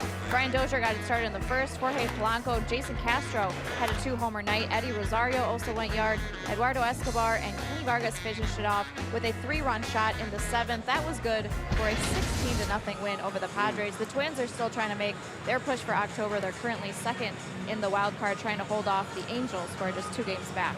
They've been holding them off too, right, Sophia? That is a real deal ball club. Even after their trades, trading away some key pieces, the Twins are right in there. 5-1 here at Miller Park. Chase Anderson coming back on 3 days rest. Pitching well thus far. He's given up just the 1 run. It was a home run by McCutchen. Josh Bell leads off this 4th. He's starting to throw in a few more changeups. You know, the Padres have given up now 201 home runs. Only the Reds have given up more in the National League. Another tough year for San Diego. Still ahead of the Giants in the NL West, but they are 16 games under 500 after this one tonight. Bell swings away, 2-1, little chopper over the 3rd, and Anderson able to get it out. Fell behind in the count and retires the first man up. Well, the Mets are at Wrigley tonight. That game's all tied at 2, bottom of the 4th. Reds have a 1-0 lead over the Redbirds in the 5th inning. Brewers chasing those 2. Half game behind St. Louis, 2.5 behind the Cubs. A lot of matchups remaining, however, with those 3 in particular. Fly ball shallow right, long run, and Sogard can't get it. That'll be a flare single for David Freese. Turnabout fair play, right? A little jam shot off the bat of Phillips scores a couple of runs. Now David Freese able to dump one into right field. Sogard on the shift. He was playing up the middle. No chance for him to get there. And a base hit for Freese. Good effort by Sogard. Runner on. Here is Jordan Luplow. Now the Brewers still have 4 with the Cubs, 3 on the road in St. Louis. Cubs and Cardinals play each other 7 more times, including a series at Wrigley this weekend.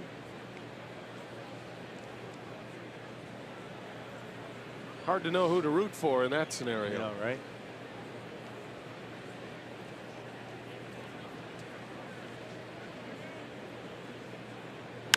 There's a drive into left field. That ball's hit well.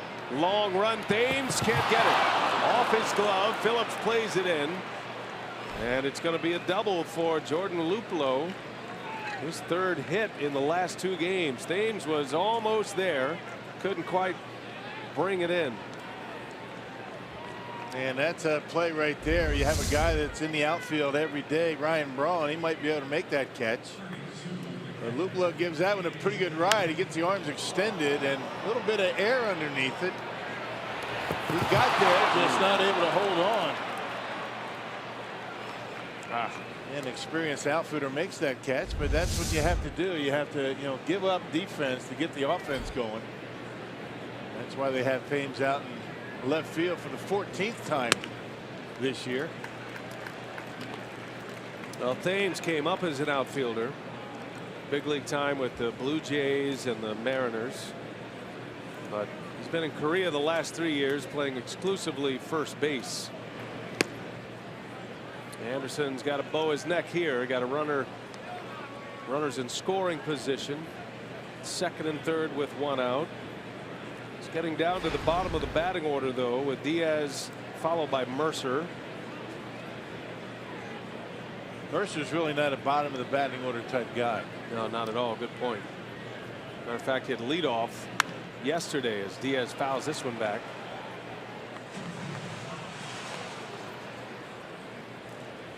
Diaz in a slump right now. He's hitless in his last 14. Anderson trying to keep him that way. Brewers will concede a run. They've got their infield back with a 4-run lead. run will score with anything on the ground. Anderson could use a strikeout. And the 1-2 is chopped foul. Good movement on that two-seam fastball that time from Chase Anderson. Trying to get it under the hands, but Diaz is able to get a piece of it.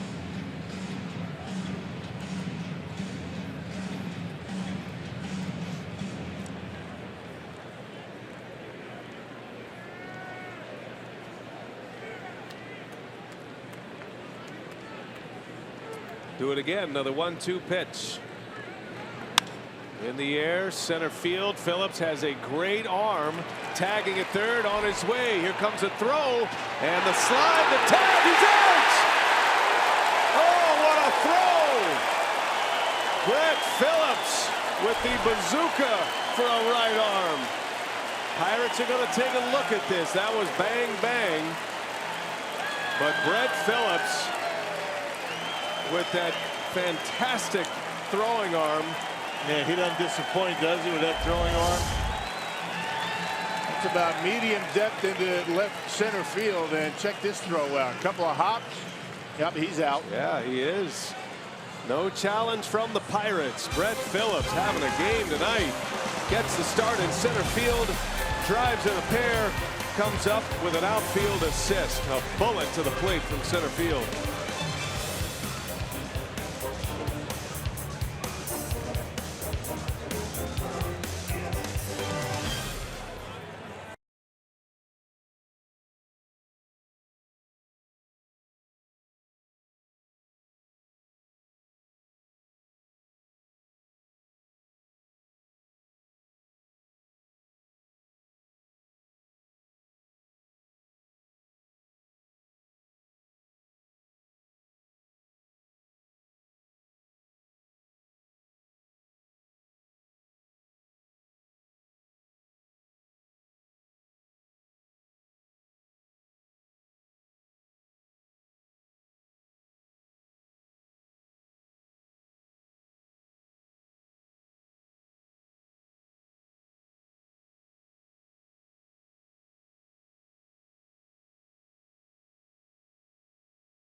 Throw ends up as a double play to end the inning.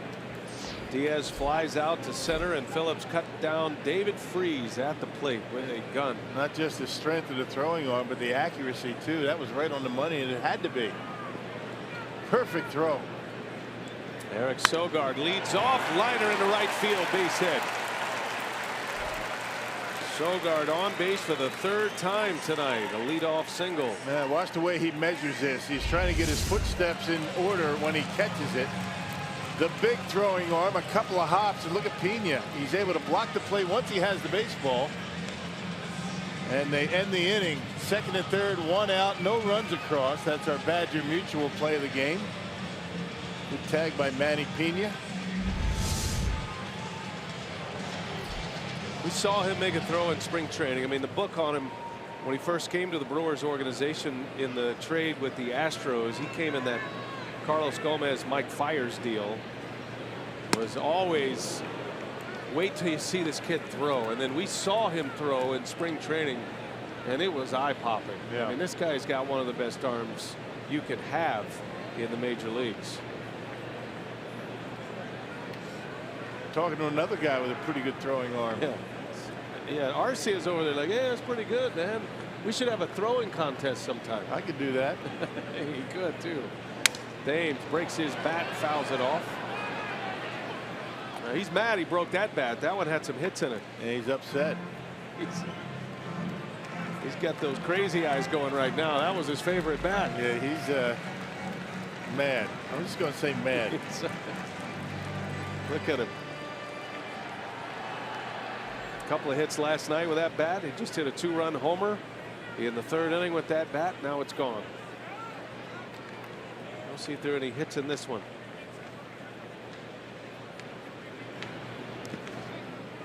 What's protocol for a bat boy in that scenario when you have a raging bull coming at you with a broken bat? Yeah, just drop it and run. Say, bro, you see that, man? He like looked into my soul. You go get the next one. Yeah, well, I'm not going out there anymore. I'm the ball boy. You got the bats.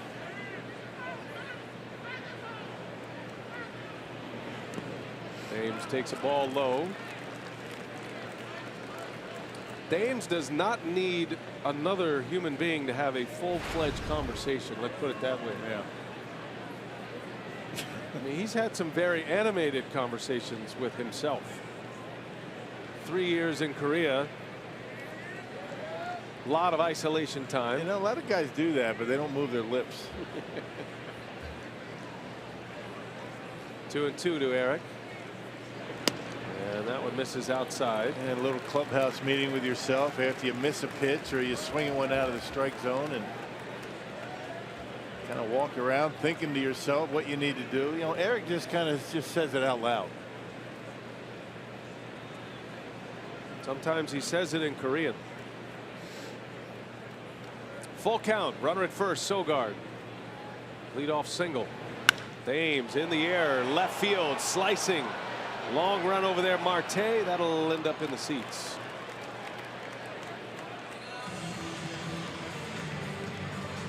Pretty impressive scale of the wall, though, by Marte.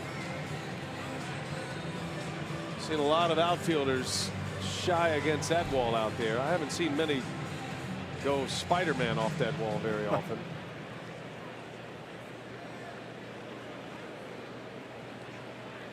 Saw Johnny Diaz break his leg on that wall one year. That was the one that comes to mind when you see an outfielder going that hard into that fence.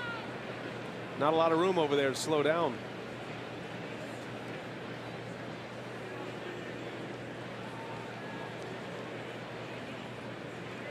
Full count to Thames. He's hanging tough. New bat and all. Long pause by LeBlanc. Here he comes, and Thames gets jammed, and right there to make the play is Mercer for the first out of the inning. Let's check in with Sophia. Well, BA, in case you missed it, our scoops from the clubhouse brought to you by Car Soup. The decision to move the series with the Marlins from Miami here to Miller Park over the weekend. We spoke with Brewers COO Rick Schlesinger before the game, and he said Major League Baseball approached Milwaukee, asked if they would be willing to host, and so since early this afternoon, they have been working furiously to try to prepare to host this weekend series. So as you can see here, Friday, 7:10 first pitch, capacity limited to just 10,000 fans. Those will be field level tickets only, and then Saturday 6:10, Sunday 1:10. The capacity there will be 23,000, and the ticket price is very reasonable, $10 to $20. Again, these are field level and loge level seats. And Rick said, you know, they are working furiously to prepare to get ready for this, and really the ticket capacity is due because of the staffing concerns here at Miller Park on just such short notice. He used a great line saying it's like mobilizing a small city overnight, and that's certainly what they're all working furiously to do to get ready for this weekend series. Yeah, and it's they'll do a great job. They always do. Thanks, Sophia. They've done it before. Miller Park has hosted 2 other series that have been makeup series or weather related. It was the Indians and the Angels one year. I believe that was 07. And then the next year, Cubs and Astros played a series here. You might remember the Carlos Zambrano no-hitter that he threw against Houston. That was here at Miller Park. It is good that Miller Park will be empty tomorrow. The Brewers have an off day. They give everybody an opportunity to get ready. Neil Walker turns around, hits right-handed. And really a good opportunity for Brewers fans to see Giancarlo Stanton again. How hot he's been, all the home runs. I mean, it's a home run hitting ball club, those Marlins.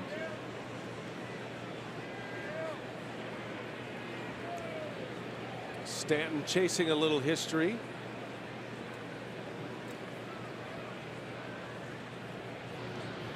Giancarlo with 54 home runs this year. He leads all of baseball by a long shot too. Aaron Judge was the home run derby champ. Stanton won it last year. Judge won it this year, and he's second with 41. Stanton 13 clear of Judge. Walker into center field. On the run is McCutchen with room at the track. He's got it for the out. Walker is retired. 2 gone in the 4th. It's your old buddy Chris Davis with 39. Crush.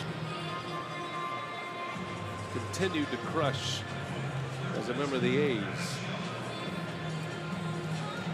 Here's Travis Shaw. Now second on the ball club in home runs. Thames has leapfrogged him with homers in consecutive games. Thames with 30 now. Travis sitting on 29.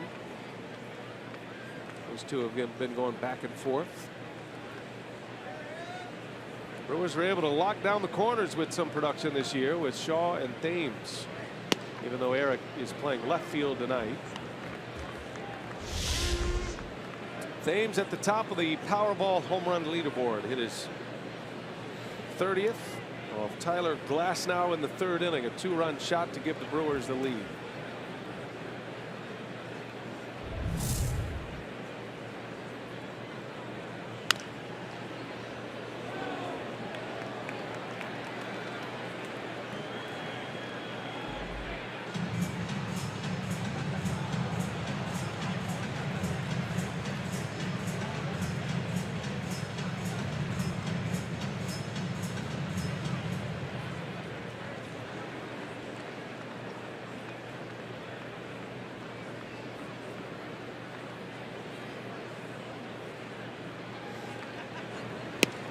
Got him on an 0-2 pitch. Strikeout for LeBlanc. Inning is over. Brewers come up empty, but they lead 5-1. We go to the 5th.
Donations to be able to provide disaster relief immediately. You can help people affected by Hurricanes Harvey and Irma by visiting redcross.org or texting the word Red Cross to 90999 to make a $10 donation.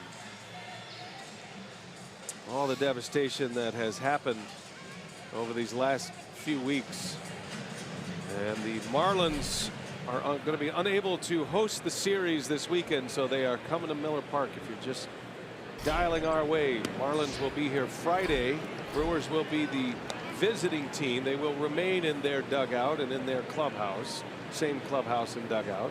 Marlins coming from Philly. But the Marlins will get the last at bat. They'll be the home team for that series. Anderson gets a ground ball off the bat of Mercer, and out number 1. Chase keeps rolling along here. Benefited by some excellent defense on that throw by Phillips to get a double play to win the fourth. Boy, what a momentum shift, huh? I mean, it would have been a run in had that throw not been right on the money. Man in scoring position, Mercer coming up, and good job by Brett Phillips to keep the Pirates off the board. Phillips has a 2 RBI single in this game as well, driving in his 5th and 6th runs as a big leaguer. Christopher Bostic will bat for Pittsburgh. The pitcher LeBlanc is out.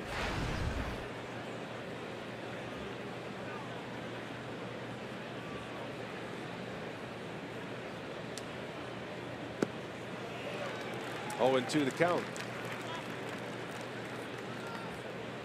Brewers are going to see these same Pirates next week after that series with the Marlins here at Miller Park. The Brewers will then head to Pittsburgh for a 3-game series, and then right back here to start a set against the Cubs. A lot on the line on that one. Every game is important. No game less important than another.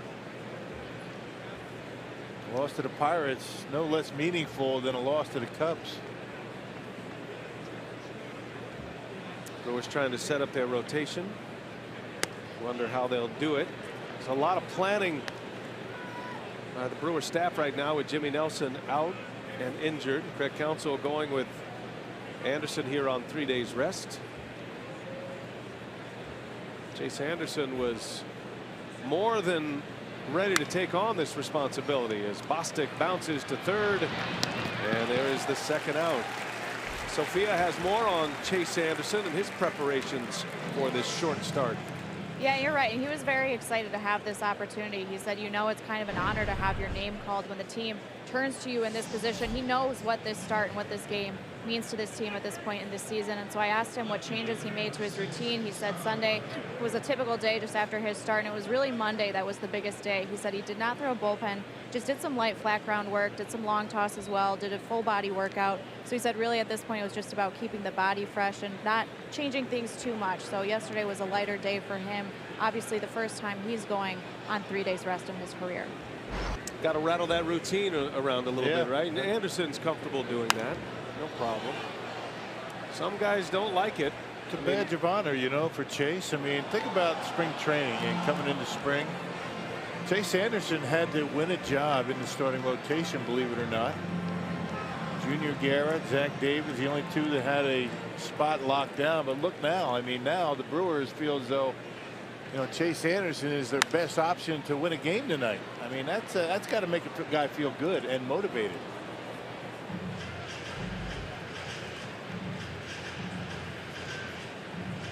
Can't talk about a pitcher coming back on 3 days rest in a pennant race with the Brewers without bringing up CC Sabathia and just how extraordinary he was in 2008. I mean, it was one of the greatest couple of months you could ever have with a guy who was just taking a team on his shoulders, asking for the ball.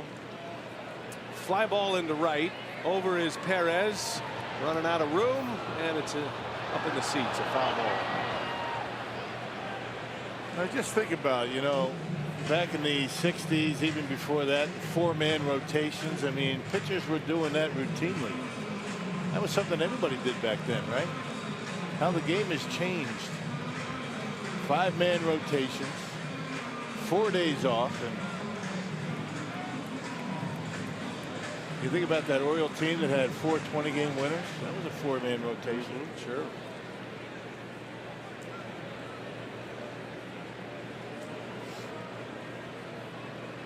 Oh, and 2 the count.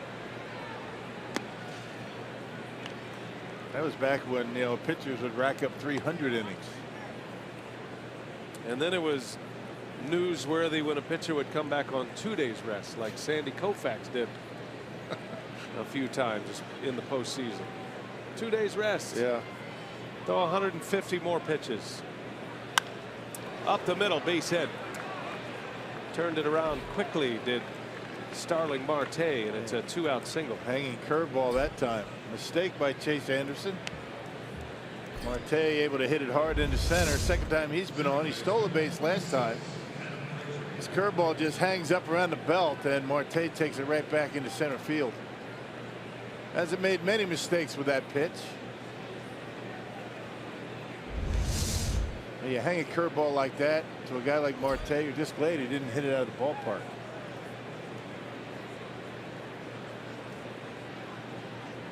Here's Adam Frazier. Runner goes. Throw to second, and the ball gets by and into center field. Now a throw to third, and Marte's in there. Well, that was a good throw by Pena, but Arcia trying to make the catch in the tag quickly and couldn't find the baseball. It'd be interesting to see who gets the error here. That was a pretty good throw. Got to be quick. I mean, throw right on the money. That's got to be an E6, right? I mean, that was a good throw. Yeah, right now they've got it as an E2, but that might be changed. Oh, Yeah, Arcia. that's no error on this catcher. That's a perfect throw, actually. You don't see Arcia miss those very often. You don't see him miss anything very often. Stolen base and an error.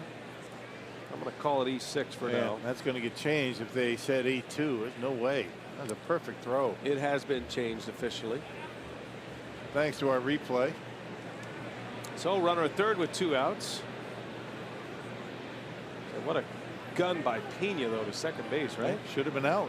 That had the late life on it. Actually ate up Arcia.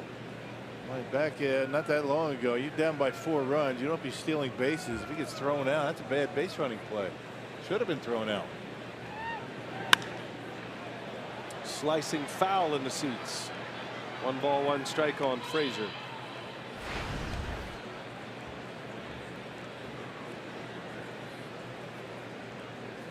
Right now, of all the guys in the Pirates lineup, this feels like the toughest at bat going.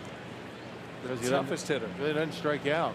I mean, he puts the ball in play. You got to work to get this guy out. Pops it foul and out of play. 1-2 the count. Don't see him swing and miss that often. McCutchen is the big bopper, but Frazier, as hot as he has been here lately, seems like the biggest challenge. He's only struck out 49 times, 358 at bats.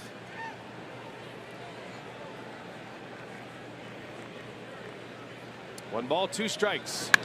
In the air, left center. Phillips is over, and Anderson strands a runner at third. Gives up a 2-out hit. Chase moving along here. 5 innings, only 1 run. He's got a lead.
Mobile. The Indians are already riding a 21-game winning streak, and now life gets a little bit better. They get their all-star Andrew Miller back from the disabled list tomorrow. His second time on the DL with that right patella tendonitis.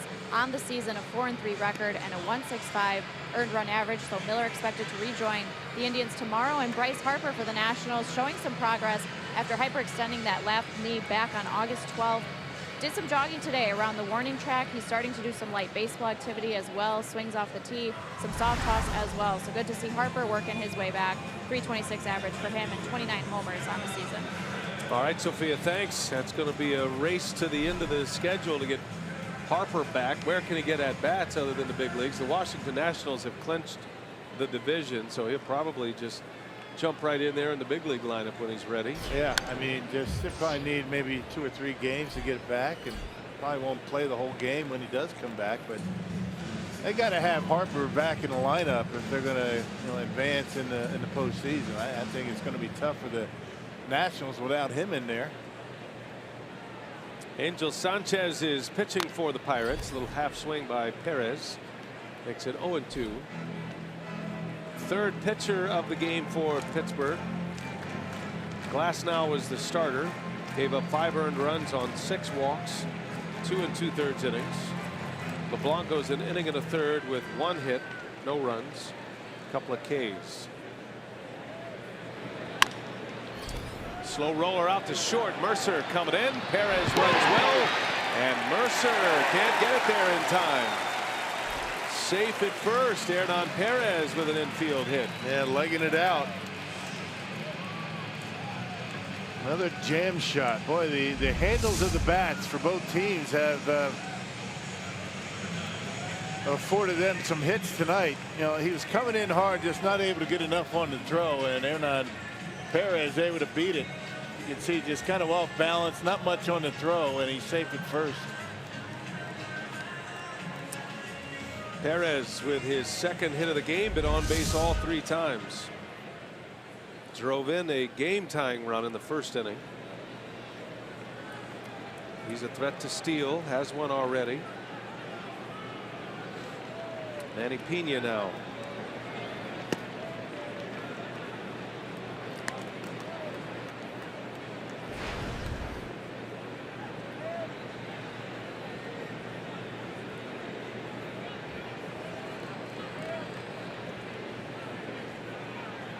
Pena delivered a single in the 3rd inning. Stole a base, scored a run. Part of that 4-run 3rd. Big blow in that inning was a 2-run home run by Eric Thames. Opposite field 2-run shot, number 30 for Thames. Phillips drove in the other 2 in that inning.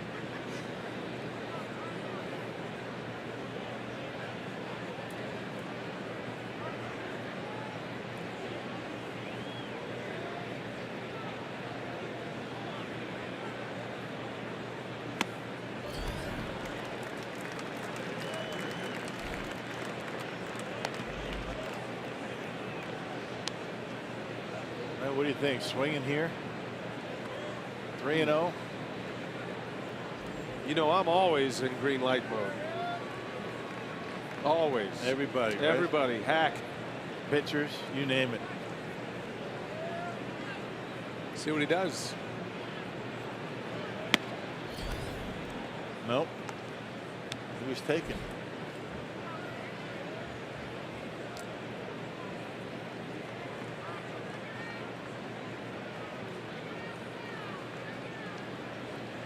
Waiting on just the right pitch.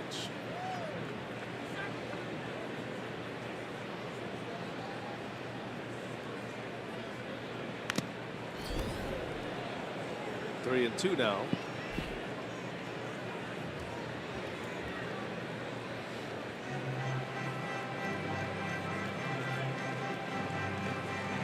Manny hitting .276 now. 9 homers, 40 runs batted in. He could be the next to get into double digits in home runs.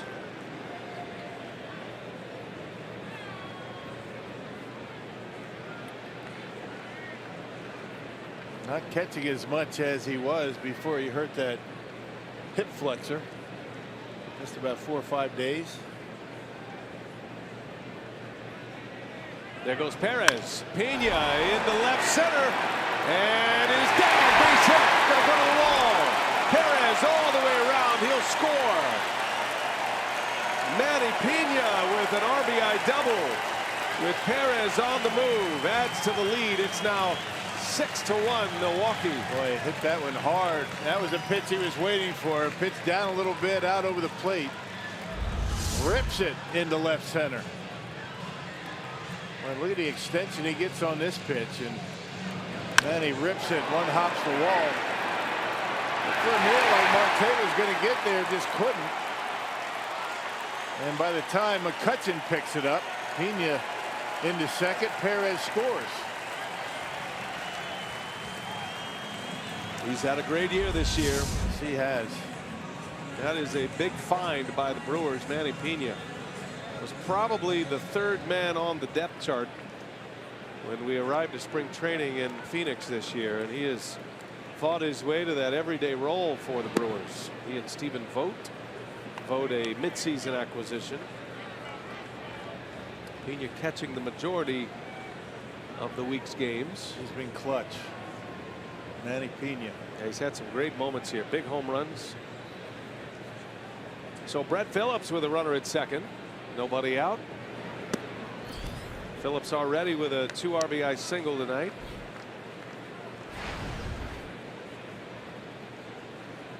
He was one of the 4 traded from the Astros to the Brewers. 3 of them are with the Brewers right now. 1 is on the comeback trail. In the dirt, gets by Diaz, and Pena on his way to third. That'll be a wild pitch. Long night for Diaz. He's had some tough pitchers to handle. Yeah. And starting out with Glasnow, a lot of curveballs in the dirt, but he'll tell you that's one he should have blocked. Kept close. Manny Pena now at third base with nobody out. Pirates bring their infield in.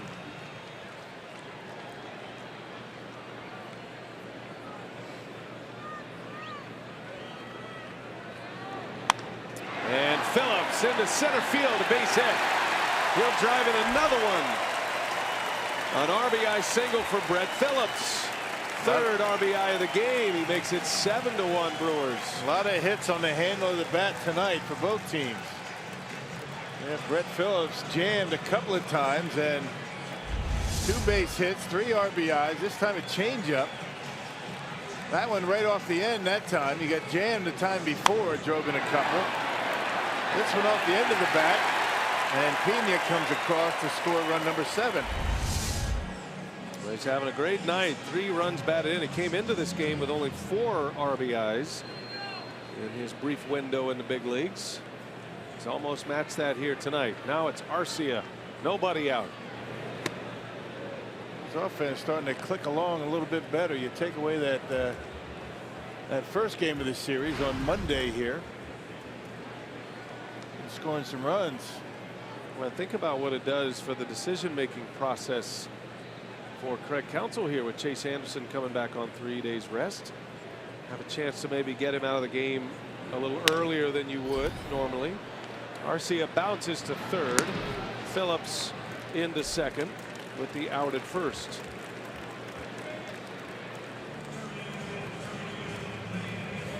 What do you think about taking him out and bringing him back on 3 days rest again? I'd say you just keep rolling that back, man. That's a good plan. Can he pitch Friday? I don't see that happening again, but I like the way you're thinking. Maybe have him pitch every other day. You pitch him as needed.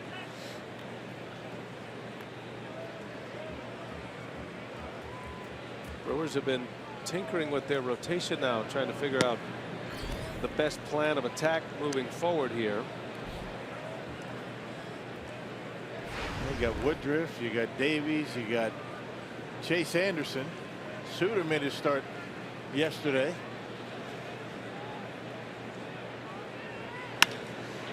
Anderson on the ground as second base. That'll be out number 2.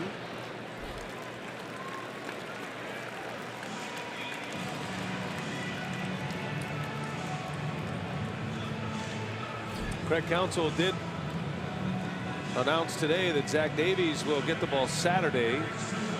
with Woodruff pitching Sunday. That leaves a spot open for Friday. First game of the series with the Marlins, and it's not out of the question you could bring Brent Suter back after his 3 innings last night. So Tuesday to Friday and a short start. Aaron Wilkerson called up to the big leagues as well for the Brewers after pitching a gem in the playoffs in AAA. Could be an option as well. Well, you might see him at some point.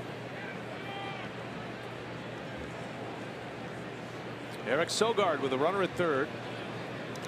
And that's going to skip by. Here comes Phillips. He'll score. 8-1. 3 more runs in here in the 5th inning for the Brewers. Yeah, I'm not sure where that one got Diaz, but he is kind of having a little bit of pain going on. Another changeup. Doesn't go after it very well. I mean, you got to get down on the knees and block those pitches. That's on Diaz right there. That's not a very good effort on a changeup in the dirt. You know, man at third base, you got a changeup called. You got to be ready to block. And that one gets by him. A couple of wild pitches in this inning. 3 hits. 3 runs in. 8-1 Brewers on 8 hits. Sogard takes a strike. 3-1.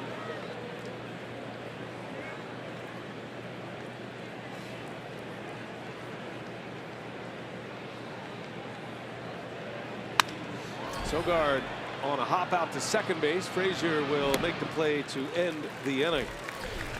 Brewers get 3. Started with an infield hit. Then Manny Pena, the Pineapple Express, delivers another run.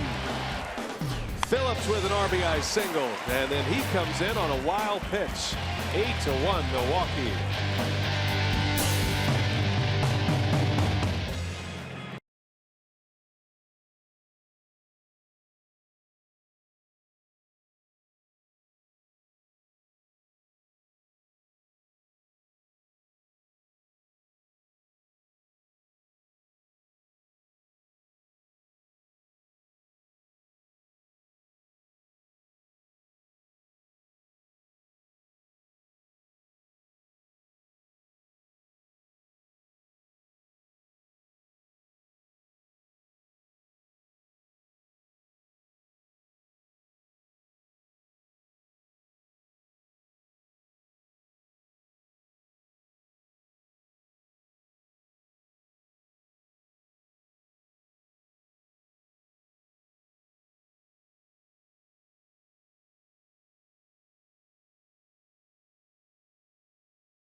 On Fox Sports Wisconsin is brought to you by Miller Lite, the original light beer, and by Chevy, proud sponsor of the Milwaukee Brewers. Visit WisconsinDriveChevy.com today to find a dealer near you. Well, it started out to be a 3-game homestand here in Milwaukee, but it has been extended with the Marlins coming in Friday. Their ballpark unavailable for games in Miami, so we'll keep it going here. 6 games total now. Don't forget you can purchase tickets. Your normal ticket purchasing venues. You can call the ticket office or go online to purchase those tickets. Friday, Saturday, Sunday, what was originally scheduled as a road series in Miami will be here at Miller Park. Brewers will be the visiting team. It's kind of bittersweet. You know, it's nice to be able to stay home, but you feel bad for the folks down in Miami. Having a rough time. Ground ball, McCutchen. It's bobbled by Arcia. And McCutchen is safe. Well, Arcia is having a tough game. Yeah. You don't normally see this kind of performance by Arcia. He's about as good as it gets, but he's got 2 errors now. That was routine. And Angie McCutchen running hard down the line. Little bobble. He picks it up. A good throw, but not able to get him at first base. McCutchen running hard down the line. And right up the glove, off the chest, and a little bit late.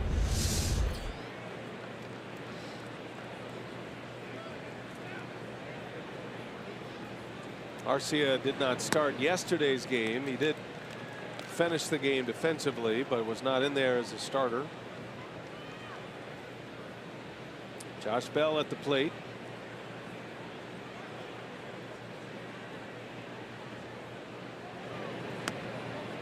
I figured Counsell might be trying to get one more inning out of Chase Anderson. His pitch count is in great shape.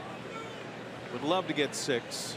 Thing is, you'd rather get through this game without having to use Swarzak and Knebel for sure. Good point. And with an 8-1 lead, you're in a position to get to the finish line without using your best relievers, but you got to squash these rallies. You walk that fine line. I mean, you extend Chase Anderson. He's up over 80 now, but you don't want to push him too much. You're working on 3 days rest, but then you don't want to have to use your big boys late in the game. 2 balls and a strike. And Bell fouls it away. The Brewers do have an off day tomorrow, a scheduled team off day. So it's all hands on deck. And none of the top relievers threw in the opener Monday.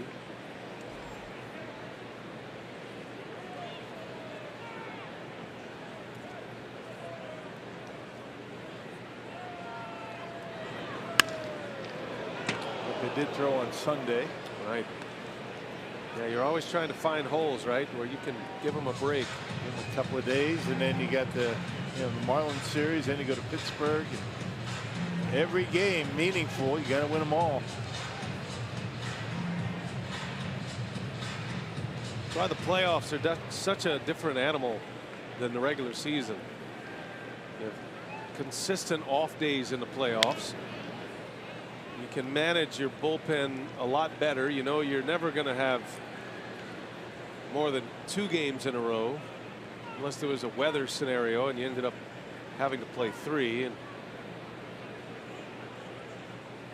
well, there's a city down there. They all want to pitch. 12 guys. 2-2. Bell leans out on one, flies to left, and Thames is there for the out. 1 away in the 6th. We check in with Sophia. She's keeping an eye on the scoreboard. What do you have, Sophia?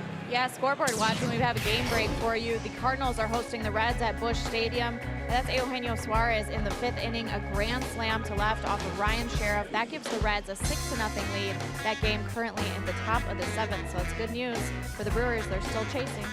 Yeah, Reds banging away. They could flip-flop with the Cardinals if the Reds hang on to win that game. Start getting to Raisel Iglesias time for Cincinnati if St. Louis is thinking about a rally. That's a good guy to have on your side if you are pairing up with the Reds right now. Yeah, he dumps water on rallies, doesn't he? That's what it looks like in the Central as we speak. Cubs have a lead over the Mets 5-2, bottom of the 6th inning. Broken bat, little flare into shallow center. That's going to fall a base hit. And David Freese is on with his 2nd hit. 2 flares, 4 singles for Freese. Had 2 hits, 2 bats, broken. Living good. Look at that bat. Ends up into the outfield for a hit. Fought one off out in the right field. Hit about the same. There's been a lot of broken bat hits in this game for both teams. Yep. There's been a lot of flares. Jared Hughes beginning to get ready in the Brewers bullpen, the former Pirate. 2 on, 1 away. And Jordan Luplow at the plate.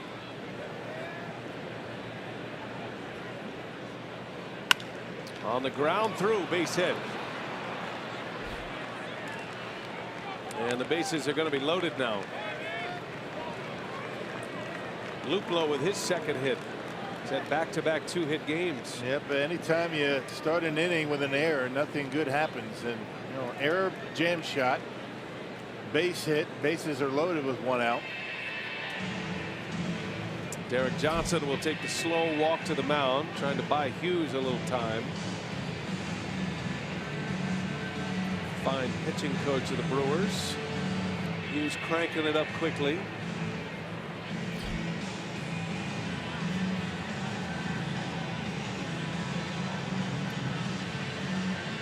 Luplow's got a pretty good swing. I mean, a couple of curveballs that Anderson's thrown to him. He's been able to wait back and get base hits. A double to left and now a single into left field. Got a pretty good swing. Nice compact stroke. Guy's been a 300 hitter in the Pirates minor league system. And he's making a name for himself in this series against the Brewers. Bases are loaded. Elias Diaz at the plate. 0 for 2. He's the man who flew out to center that started that double play, that great throw from Brett Phillips to end the 4th inning. And a much faster runner at third base this time around with McCutchen. Freeze at second, Luplow at first. Diaz takes a ball. Could be Anderson's last hitter. He'd love to get a ground ball right here and get out of it and call it a night.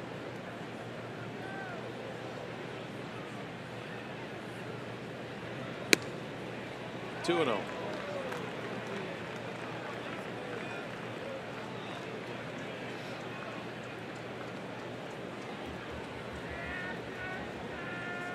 Only run of the game for Pittsburgh came in the 1st inning on a McCutchen homer.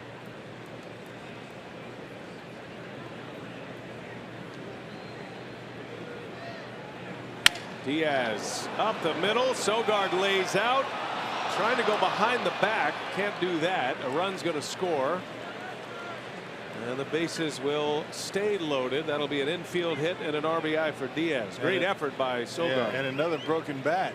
A crazy night at the ballpark. A lot of these broken bats have ended up as base hits. Look at this bat. I mean, blows up and no chance at an out. That's kind of an ill-advised flip behind the back by Sogard. That's not going to. Nothing good can happen from that. But bases loaded, still 1 out and a run in. Good job keeping it in the infield, though. Saved the run for the time being.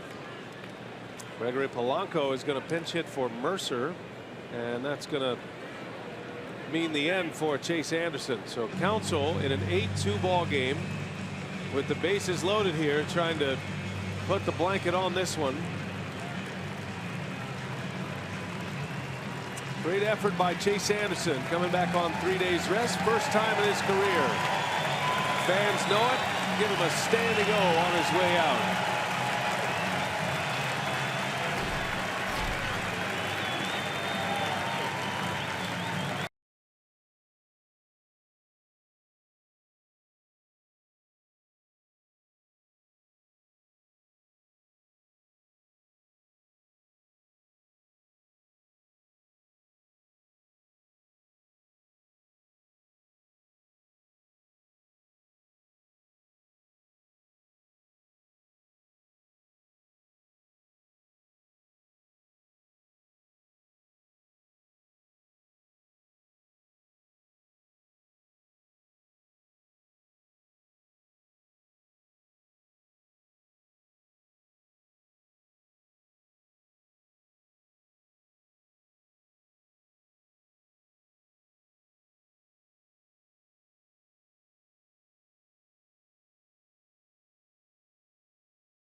It's Snowball Express and their commitment to providing hope and new happy memories to the children of our fallen heroes while on active duty since 9/11. By bringing children together from all over the world, Snowball Express provides an annual life-changing event to make each child feel special as we remember the lives of their parents. We remember. FoxSportsSupports.com is how you learn how you can help. Snowball Express, a great endeavor that we stand wholeheartedly behind. Chase Anderson is out.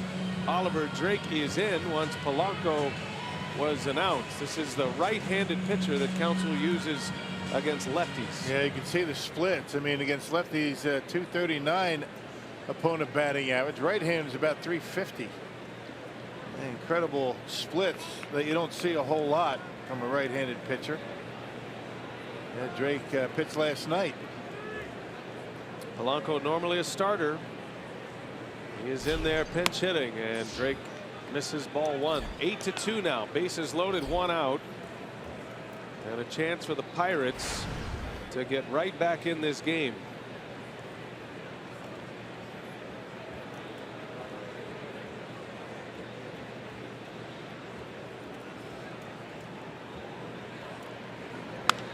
Polanco hits that one sharply foul.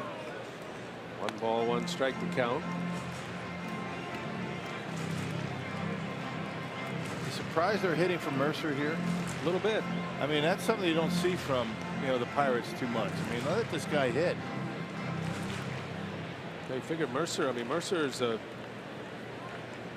got some power. He's had 14 home runs this year. Clint Hurdle ejected from this game. Broken bat, foul.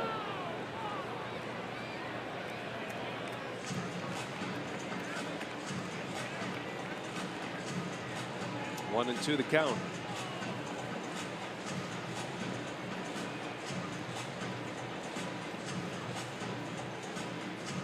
Another broken bat. How's our broken bat count going tonight? I got at least 8. Yeah, and most of the broken bats have ended up as base hits. It's not a trend the Brewers want to hear right now.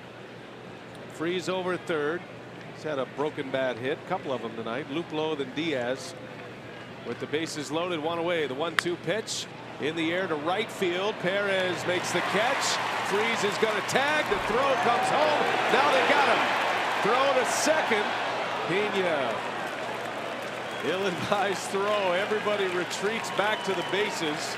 This time it's Perez's arm who scares him back. 2 outs in the inning. Freeze didn't have the heart to try to score on that one. Yeah, not again. He got thrown out once. There's another good throwing arm in the outfield. Freeze went about halfway. And they're almost able to get the run down. Luplow able to get back to second base. A scary throw by Pena. Yeah. Just hold on to it. That one had disaster written all over it.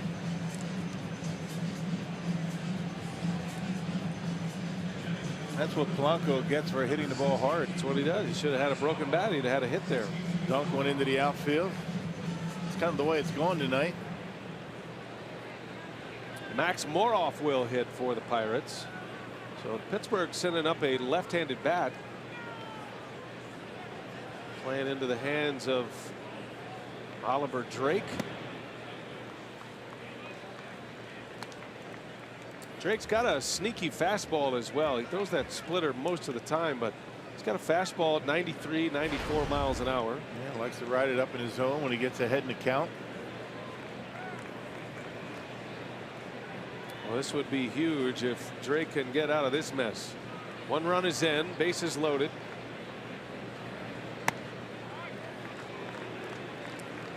Pirates have 3 hits in this inning and an error. Only scored 1.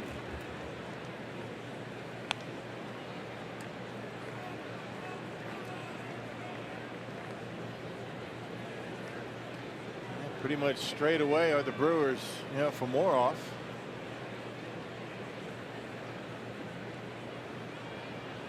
Big spot. Moroff, the pinch hitter, hitting in the 9th spot in the order. And a swing and a miss. There's that fastball by Drake.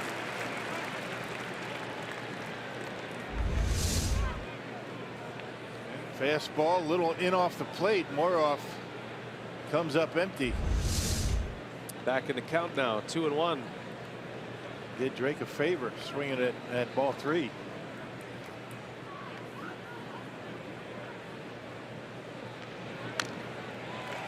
Back in there again.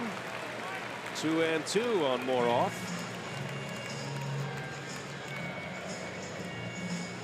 This could be the game right here. The Brewers had a 4-run third, then a 3-run fifth. Jumped up 8-1. Chase Anderson coming back on 3 days rest. Unable to get through this 6th inning, but pitched well. And now Drake, with 3 inherited runners, is a strike away from getting out of this mess. Now let's see if he goes to the splitter. Try and punch him out here. Probably his last hitter. You got a right-hander on deck. Back to the top of the order in Marte. Moroff in the air, right center field. Long run Phillips, but he's got it. And the side is retired. 3 inherited runners stranded for Oliver Drake. 8-2. The Brewers still lead going to the bottom of the 6th.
With an 8-2 lead here in the 6th. Then during the Washington National Series, Brewers Community Foundation committed proceeds from the 50-50 raffle and the Brewers Wives mystery bags in support of the American Red Cross, and they're proud to report that over $75,000 was generated to provide support for individuals and families in need. So thanks to all for your efforts and your generosity in supporting the Hurricane Harvey and American Red Cross as well. All right, Sophia, thanks. Here we go to the bottom of the 6th inning. And Moroff will stay in the game to play shortstop. Mercer's out. Polanco's been used. And the new pitcher, the left-hander Dan Runzler for Pittsburgh. He did appear in a game on Monday. That was that 7-0 Pittsburgh shutout. And with the score 7-0, Runzler came on, faced 1 batter. Yep, and it was his first big league game since 2012.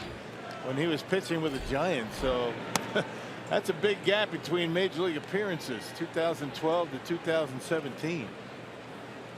Keon Broxton will pinch hit for Eric Thames.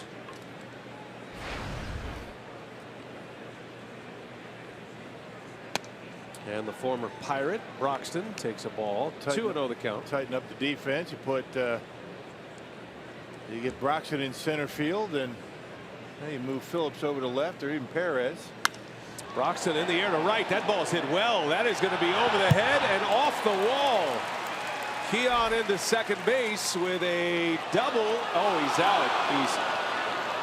He came across the bag, slipped over the top of the base, and is tagged out. That's why you slide. Yeah, mistakes like that, they hurt. That'll be a single and a put out at second base. Well, he puts a charge into this baby into right field over the head of Luplow. And he goes in standing up, and he's got too much speed going, slips on the bag, and you can see the tag, and they get him out. Yeah, you just can't let that happen. Just slide in. 9-6 on the put out. Single for Broxton.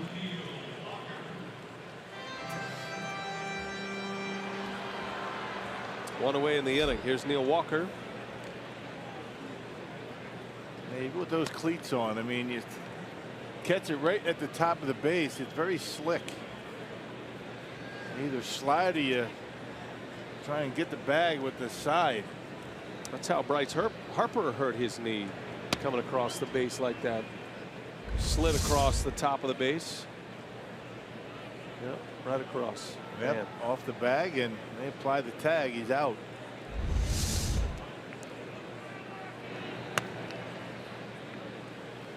By the way, closed the book on Chase Anderson with 2 runs, 1 earned. 5 1/3 tonight, 7 hits, and a walk and 2 Ks. He is in line for his 10th win of the season, as Walker draws the walk. 1-out walk for Neil Walker, and that'll bring up Travis Shaw.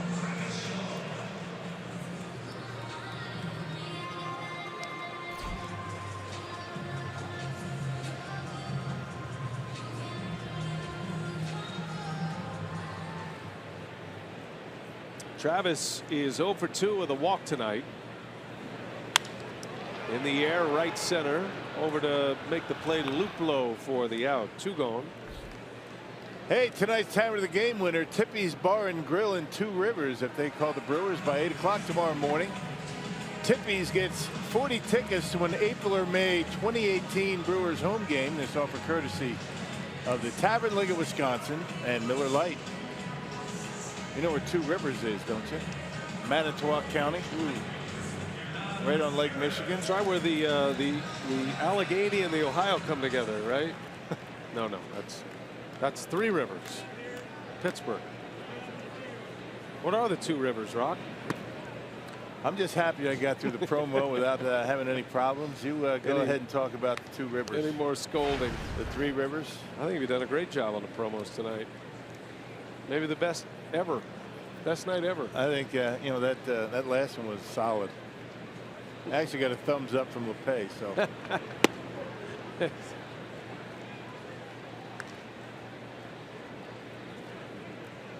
2-0 to Hernan Perez. I gave you a thumbs up. How come that? I gave you a real thumbs up with a real thumb. Yeah, you didn't mean it, though. He gave you a text thumbs up. No, you didn't mean it.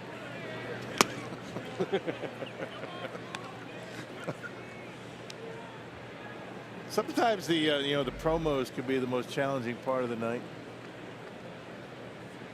They come at you fast and furious. Yeah.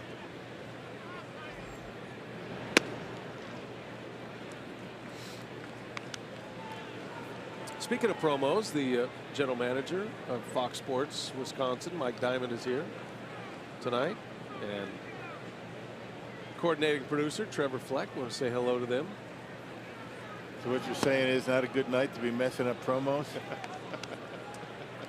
No, it was just the thought I had that they were here. Yeah.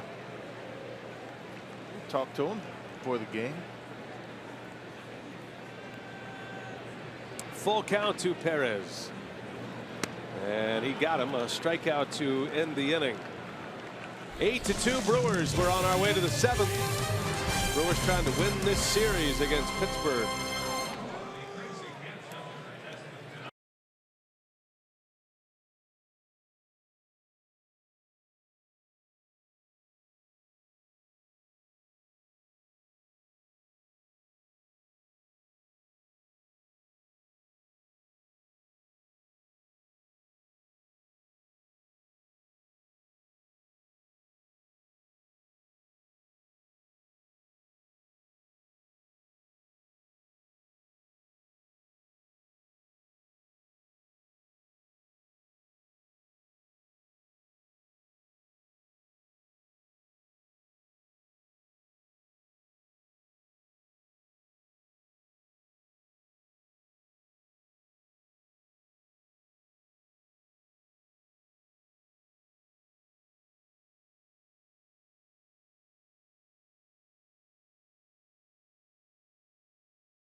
with an 8-2 lead over the Pirates in this series finale. Time now for our scouting report brought to you by the UW Whitewater Athletics.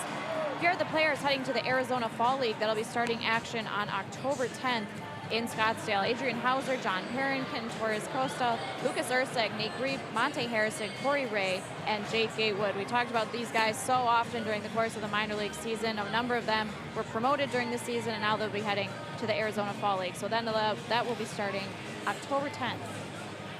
And one of the big names to watch there is Adrian Hauser. I mentioned the 4 players that came to the Brewers in that trade from the Astros 2 years ago. 3 of them are here in the big leagues now, and Phillips and Santana and Hader. Hauser is the 4th. He had Tommy John surgery, and he's coming back this year. And this guy, he's a guy to keep an eye on.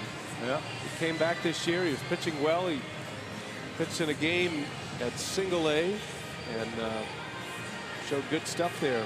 Broxton's going to stay in. By the way, he was credited with a double. He'll play center. That moves Phillips to right. Perez goes from right to left. So the Brewers are about as tight as they can be defensively here with those 3. And the new pitcher rock is Jacob Barnes in an 8-2 game as we play in the 7th inning. Yeah, Jacob pitched on Monday, gave up a home run to Jordy Mercer in an inning of work.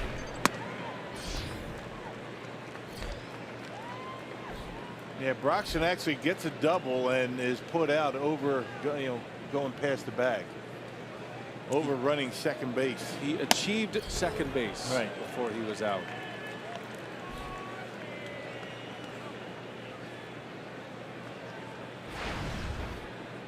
Marte down in the count 0-2. Brewers would love to get Jacob Barnes back to form, what we saw in the first half. There's a good slider there. Marte strikes out for the first out. Yeah, that's the big pitch for Barnes. He needs that. I mean, it's been kind of inconsistent lately. Sometimes that pitch comes and goes for Barnes, and there you see that's a bona fide slider right there. Manny able to pick it on the 3rd strike. That big out getting Marte.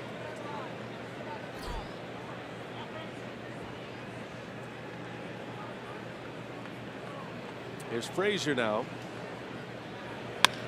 On the ground, Arcia ranges over.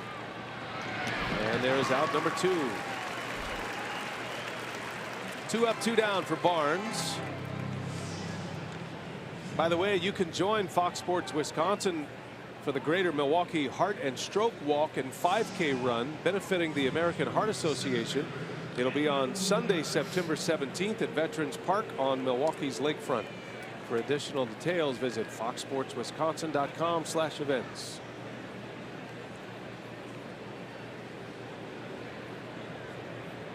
Andrew McCutchen, 2 outs here in the 7th inning.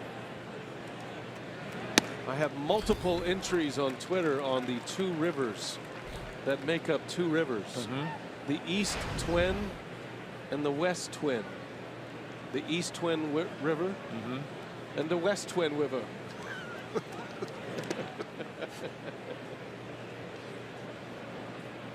See, now I'll remember that next time. Okay, well, I mean, that's pretty easy. Feels like something that we could keep. Actually, I might forget that by next inning. Just remember, it's the East Twin and the West Twin. West Twin. River. Got to say it slow. Fly ball center field. Back on it is Broxton. He's at the wall and he's got it. Inning over. McCutchen gave it a ride. 3 up, 3 down for Jacob Barnes. Good inning for him. 8-2 Brewers. Stretch time at Miller Park.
Having a heck of a night. He gets a start. He started the game out in center field, or I should say in right field. He got a broken bat base hit, driving in a couple of runs. He made a heck of a throw to keep the Pirates from scoring a run.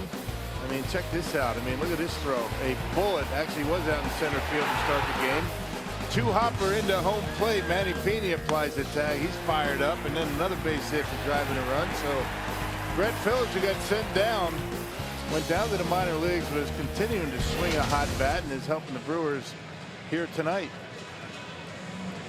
19 homers in AAA this year at Colorado Springs. Phillips having a great 2017. Had a bit of a down year last year, but boy, has he answered in the minor leagues, and he's carried that over here in the big leagues. And we'll see the Maverick hit second in the 7th inning. Manny Pena is going to lead off. New pitcher, Rock. Davidus Nevrauskas is on the mound. Man, 17th appearance. I don't think I'm going to try that. I mean, the way this night's going. And 350 earned run average. And retired all 3 batters that he faced on Sunday. That was against the Cardinals. Little cut fastball in there. 91 starts strike 1 on Pena. Another big dude coming out of that bullpen. Pena, Brett Phillips, and Arcia coming up. Brewers lead 8-2. Out hit the Pirates 9-7. Pittsburgh has stranded 7 in the game today.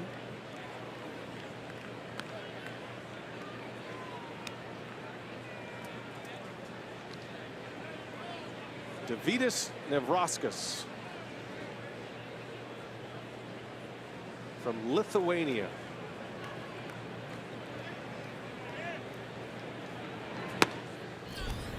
Rushes it up there pretty good. That one at 97 miles an hour.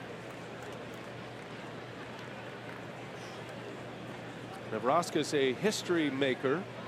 First player to be signed directly out of the country of Lithuania after the Pirates saw him in 09. Their scout Tom Randolph credited with the signing.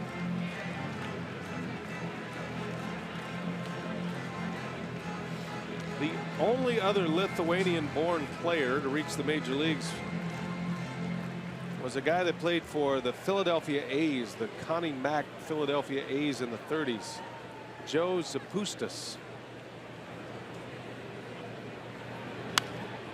Trailblazer. There you go. There's a lot of Lithuanian players in basketball. See a number of those players from Lithuania in the NBA, and this is the first to make it to the big leagues. Yeah, 5th time he's been with the Pirates. He's bounced back and forth between the big leagues and AAA all year.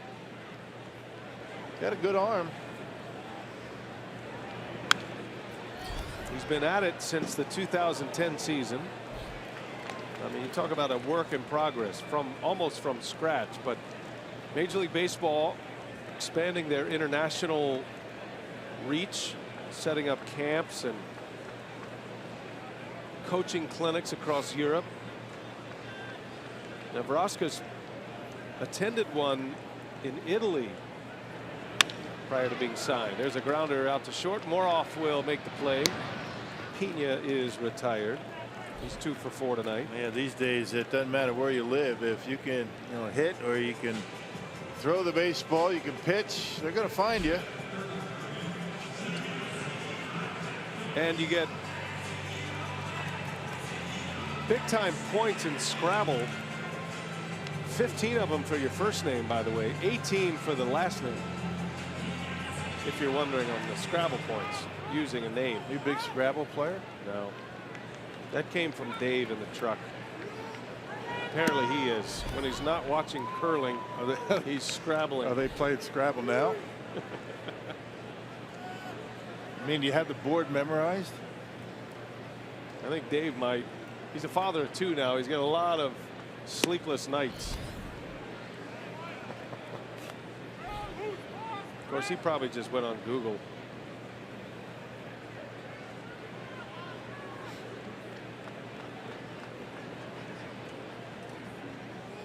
One ball, 1 strike on Brett Phillips. 2 hits, 3 RBIs in this game.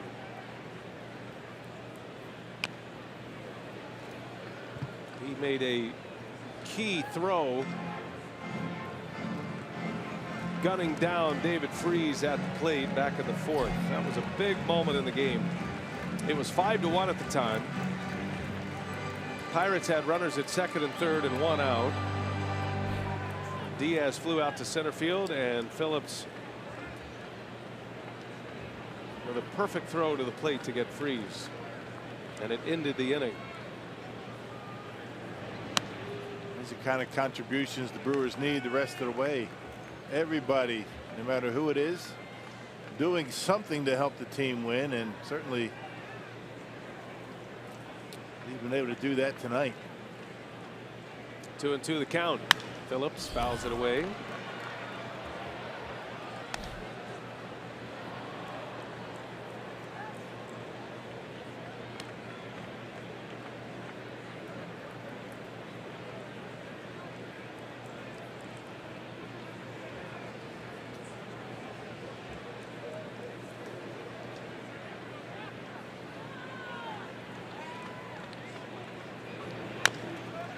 Chopper to first. Bell is there.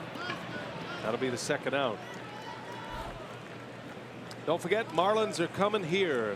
The hurricane that blew through Florida, Hurricane Irma, has rendered Marlins Park unplayable. The ballpark's actually okay. It's the support staff that is too difficult to put together, putting a strain on an already strained support staff. So we will have that series here at Miller Park. We'll televise all 3 games. 10,000 tickets are available for Friday night's game. 23,000 for Saturday and Sunday. Hope you'll make plans to join us. Those tickets will go fast, I am sure. They are very reasonably priced. $10 up to $20. And big games, important games for the Brewers, and you get to see Giancarlo Stanton. That guy's worth the price of admission. 4 at bats. Arcia swing and a miss. Just watching that guy take batting practice is worth the price of a $10 ticket. No question, the home run leader in the major leagues right now with 52 of them.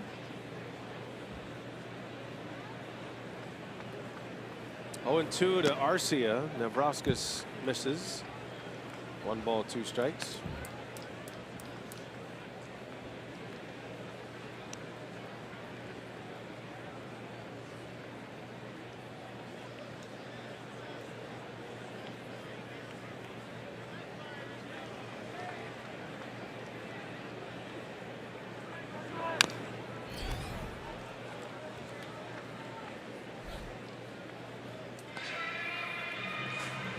Arcia has had a tough night defensively.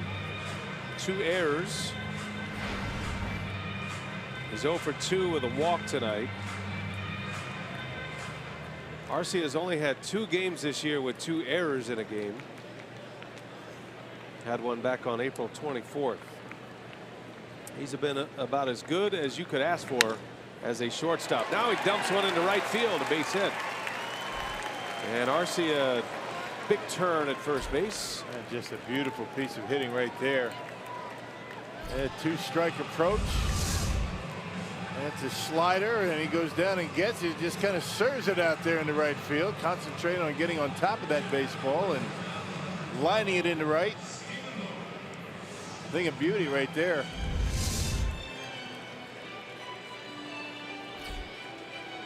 One for 3 tonight for Arcia. That's going to bring up Stephen Vogt. He'll pinch hit in the 7th inning. Vogt trying to break out here. He's hitless in his last 14 at bats.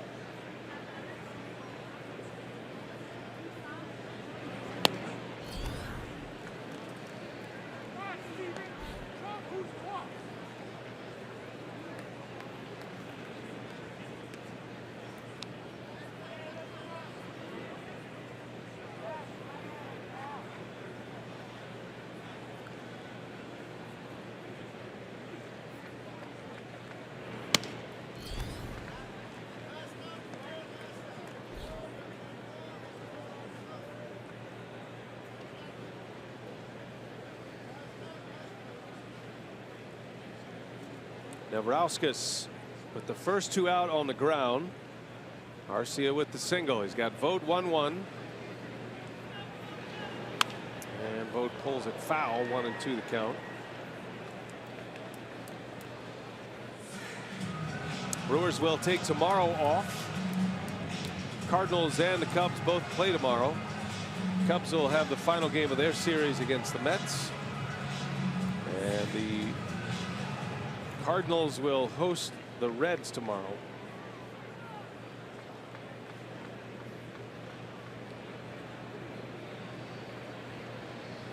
One ball, 2 strikes.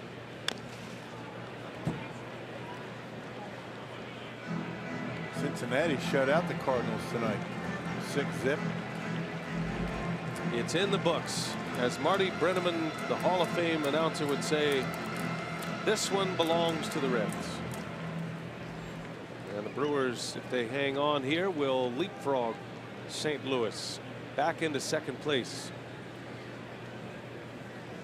Cubs have a 7-2 lead, bottom 7 over the Mets. And threatening in the bottom of the 7th. Rockies are in Arizona tonight. They'll play another one tomorrow. 4-0 Arizona. 5th inning. Brewers could pick up a game on the Colorado Rockies tomorrow, a team they are chasing in the wild card race. Brewers start the day 4 back.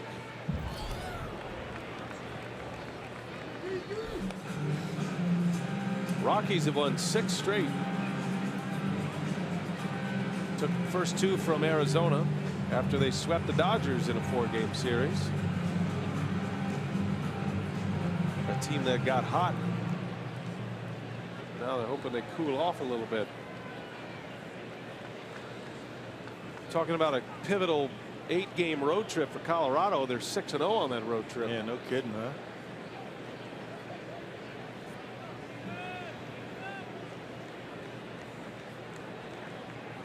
Yeah, Brewers went into Colorado, took 2 out of 3, and Colorado wasn't looking very good at that point. They turned things around nicely. Vogt with a base hit. That snaps the offer. Nicely done. Opposite field single. Back-to-back opposite field singles, and the Brewers are threatening here in the 7th inning. Well, that's got to feel good for Stephen Vogt. Yeah, he earned that one. That was a long at bat. And finally able to get a pitch. Well, away from and just serves it out there in the left field, beating the shift. David Freese was swinging around toward the hole, and Vogt able to get that base hit. That brings up the top of the order. Ray Searage on his way out, pitching coach.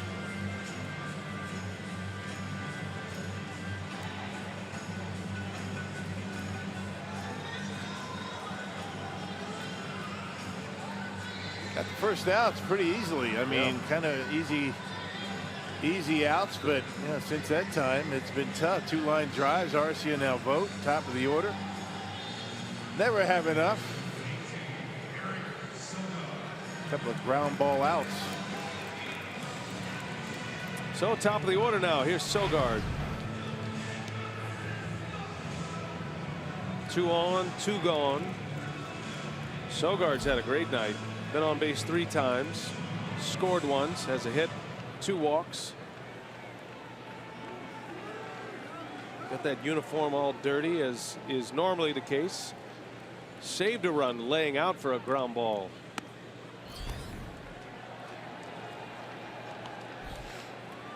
By the way, if you're wondering, the 3 games against the Marlins will be counted as home games for the Brewers as far as the standings go, but the Marlins will be the home team. Does that make sense? No. So in the standings.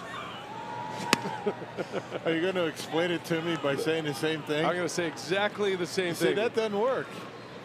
In the standings, the Brewers will have 3 additional home games, and they will count as home games.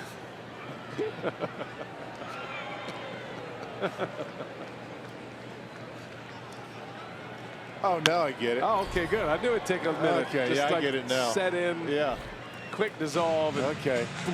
Right. That just hit me. Do you understand the words that are coming out of my mouth? I really don't. So anyway, if you're scoring at home, what that means is originally a win tonight, the Brewers would secure a winning record at home on the home schedule. But you can't say that just yet because those 3 games will count as home games. That's all I'm saying.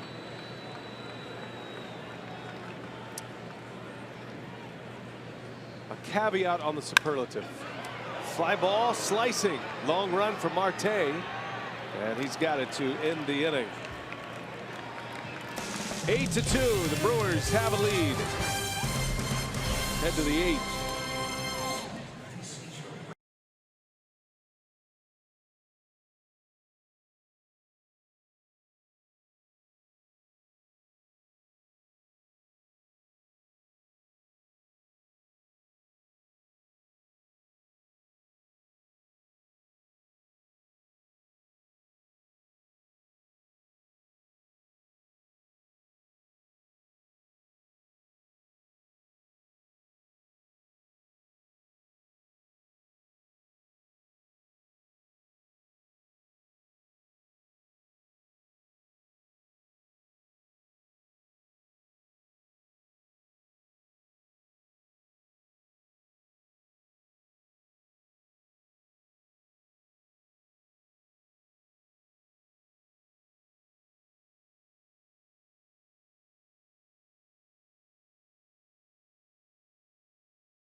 The game break for you, the Mets and the Cubs playing out at Wrigley Field.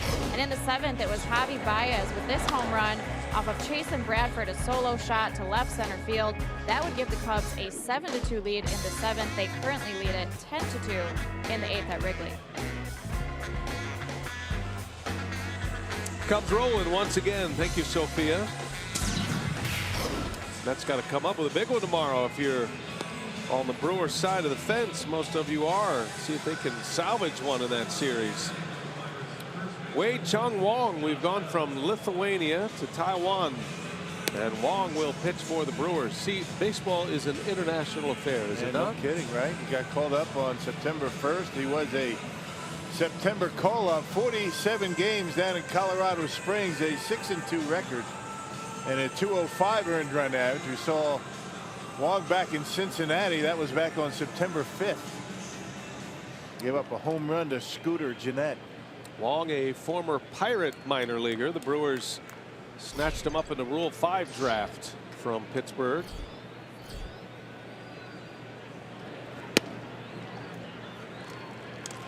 Josh Bell leads off for the Pirates.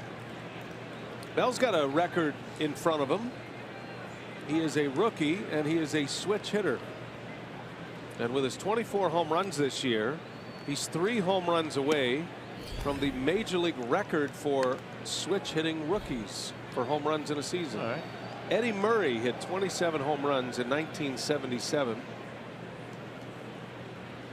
Josh Bell with those 24 homers, 83 runs batted in. He leads rookies in most categories, and without Cody Bellinger, you're looking at the probable rookie of the year.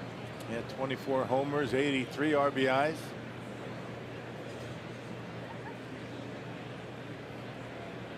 Bell leads rookies in hits, doubles, triples. And there's a base hit to right. Single to start the 8th for the Pirates. Hey, the Brewers are looking to punch their ticket to October, and there's only one way to guarantee your spot at Miller Park for any potential postseason action this fall, and that's by placing a deposit on a 2018 Brewers 20 game plan. To learn more, visit brewers.com/ticket plans. Well, that didn't last long for Wong. Counsell had him out there for one batter, and he is going to his bullpen. He is not messing around with this one. 8-2 lead. Doesn't want the Pirates to get off the deck. Jared Hughes coming in. We'll take a break.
Gives up a single to Bell.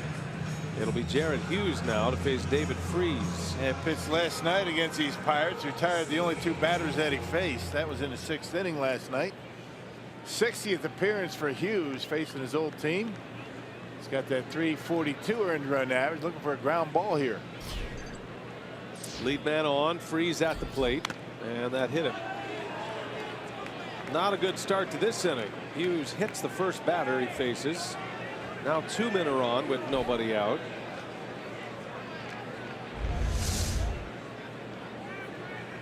Trying to come inside a little bit, and Freese didn't do much to get out of the way of that one.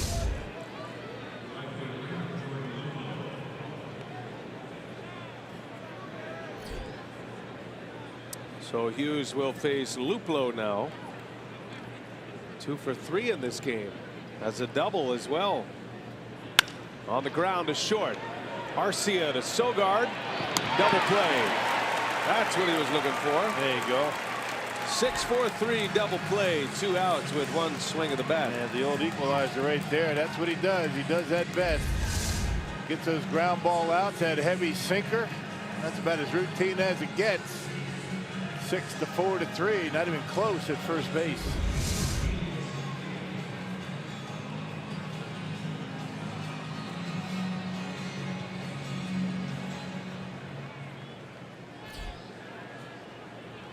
Here comes Diaz now. Drove in a run with an infield hit in the 6th inning. That was a testy inning for the Brewers. Anderson was removed after that broken bat infield hit by Diaz. Bases were loaded with a run in. And then Oliver Drake came on, retired Polanco and Moroff, a couple of left-handed hitters to end the threat. Keep it at 8-2. Ground ball to short. Arcia. And the inning is over. 2 ground ball outs. One of them a double play for Hughes. Bottom of the 8th coming. The Brewers at the plate. They lead 8-2 over the Pirates.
3-2 lead over the Pirates and a chance to jump ahead of the Cardinals back into second place in the National League Central tonight. They have already lost. We'll take a look at the standings, get you set for a road home series coming up this weekend. We'll tell you all about why the Marlins are coming here this weekend and tickets available and all that kind of good stuff for you, plus hear from Craig Counsell. So lots to talk about after the ball game. Rock's going to join me on the set. Sophia's set with interviews, and let's keep this thing on track here and get her done here, guys. All right, Craig. And Craig Counsell hoping the same and hoping to get to the finish line without having to use his top relievers.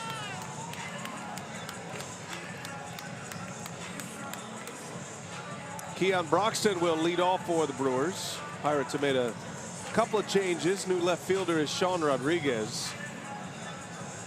And the new pitcher is the former Giant George Contos. Contos was claimed off waivers from those Giants back on August 5th. And he has had a pretty good run of it for the Pittsburgh Pirates. He suffered the loss on Saturday, but other than that, he's been pretty good. He's retired 21 of 25 batters he's faced in the 7 games that he's played with Pittsburgh this year. Pretty good work.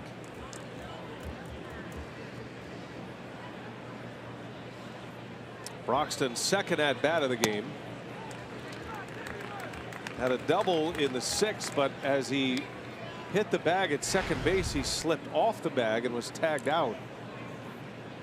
So credited with a double, but eliminated quickly from the base paths.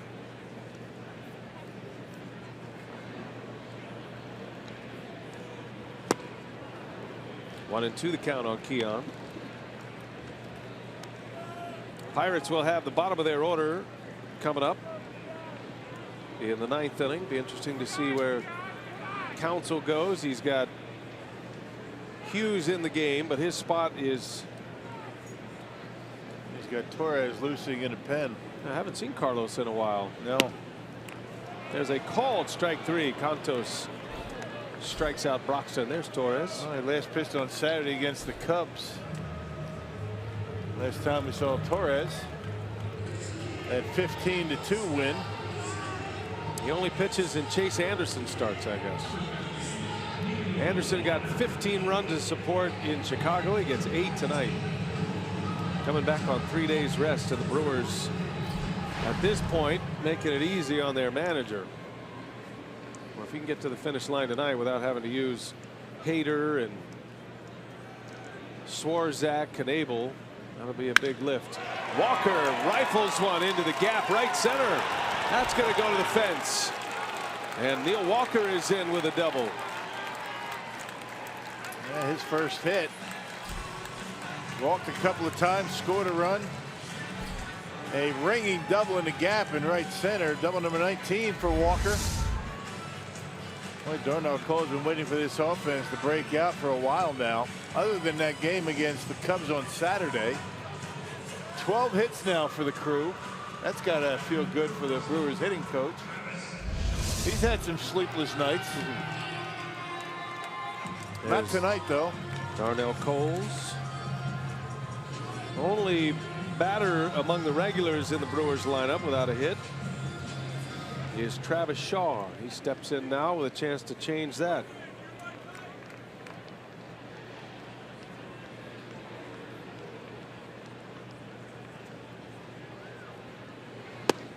All the position players with hits tonight, even the pinch hitter Vogt and Broxton, each had base hits. Shaw's the last one without one. He did walk in the first, though. 0 for 3.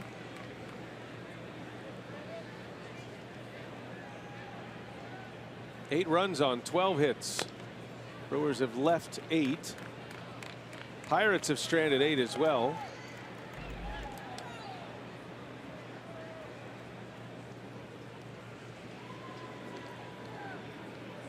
Three more outs. The Brewers will take 2 out of 3 and 4 of the last 5 here at Miller Park against the Pirates. Man, the Brewers being swept. Yeah, the Brewers have retired in order 3 up, 3 down once. That was the second inning. That's been it. Men on base all night. A 4-run third, a 3-run fifth. And a little separation tonight for the Brew Crew.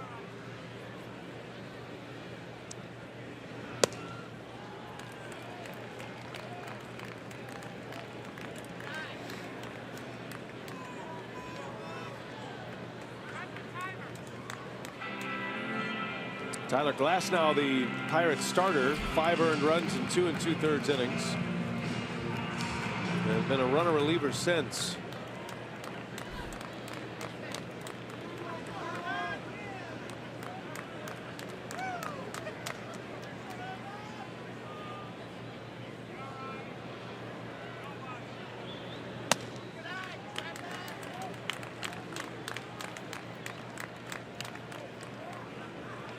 Hitters count for Shaw.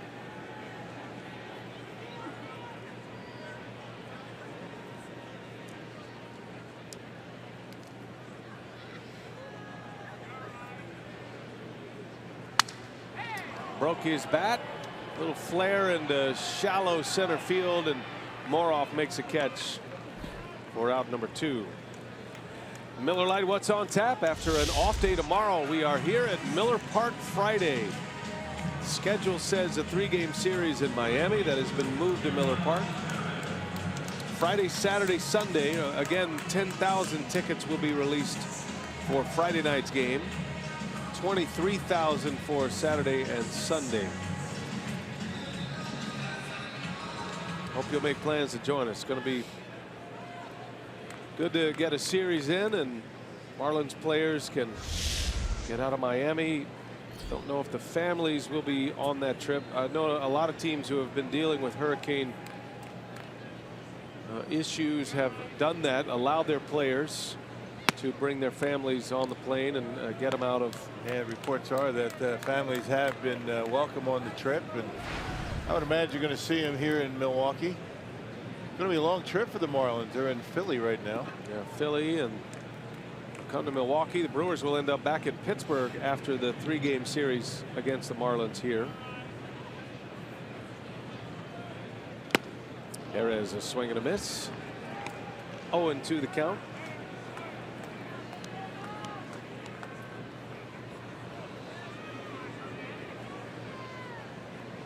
Hernan had a big hit early tonight. Tied the game with an RBI single in the first. Has 2 hits tonight. He's walked. Got a couple of steals. He scored twice. And down he goes. Conto strikes him out to end the inning.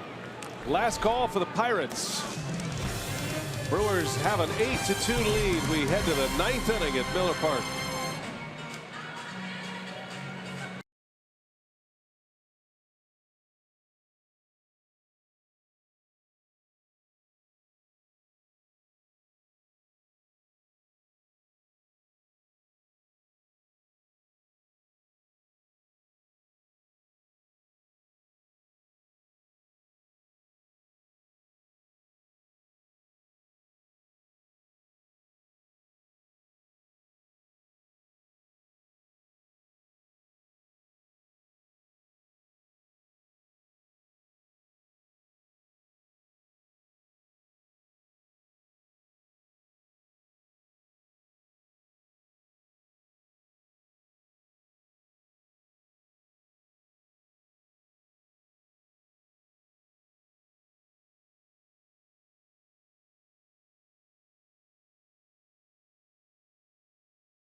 By Potawatomi Hotel and Casino.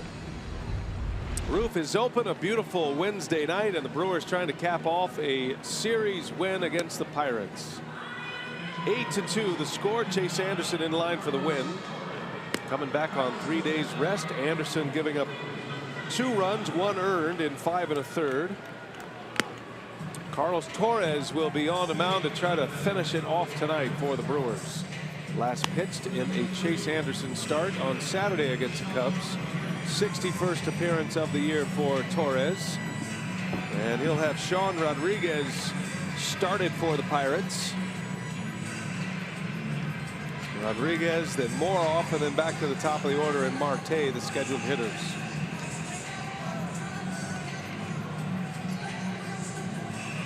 Cardinals lost tonight, got shut out by the Reds. Cubs winning big against the Mets. That game's in the bottom of the 8th, 10-5 Chicago.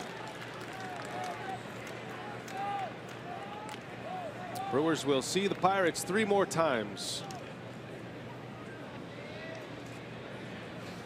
Monday, Tuesday, Wednesday of next week.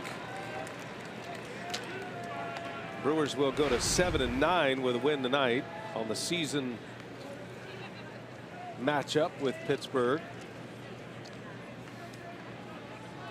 Would take a sweep of the Pirates to win the season series. Brewers would love to see that.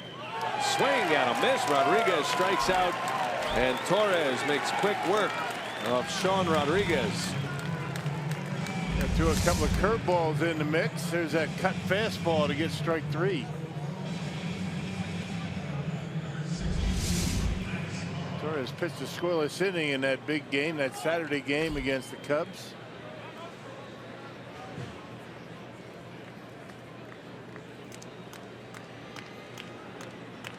Here's Moroff. Second plate appearance for him. Arizona stretched their lead over the Rockies tonight 5-1. That game's in the 6th inning. And a Diamondbacks win over the Rockies. The Brewers would get within 3 of Colorado. Those two will play again tomorrow. 4th game and final game of that series.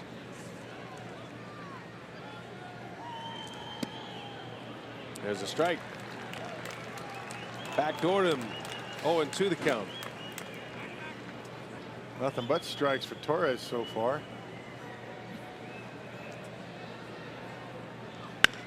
There's a shot into center field, a base hit.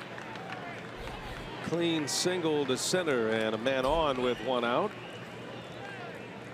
That'll take us to the top of the order, but a pinch hitter is coming on here. Jaso will hit for Marte. Clint Hurdle's had a lot of clubhouse time tonight. Yes, he has. Ejected early in this one.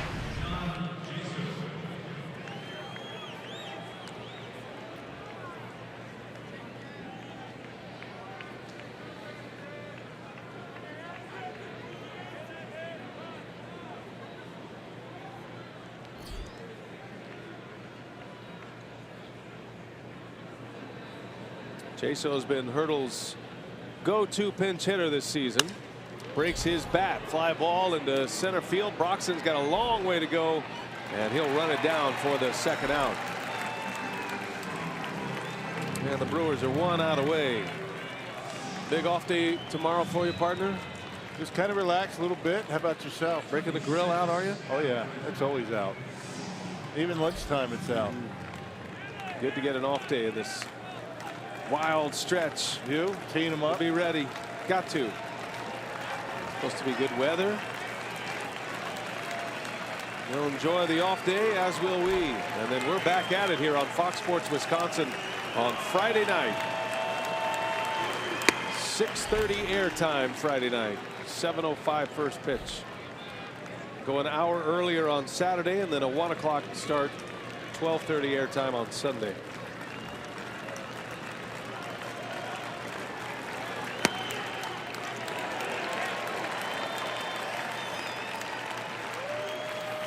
Frazier 1-1. 0 for 3 with a walk tonight.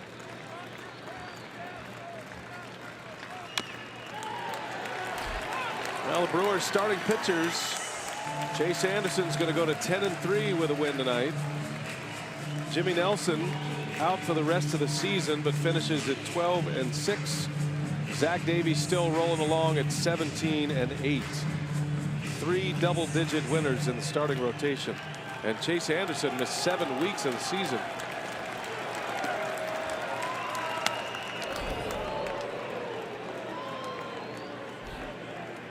Anderson's going to go to 10-3 with an ERA of 2.88. Amazing, isn't it? Starting pitching for this team this year. 2-2 the count.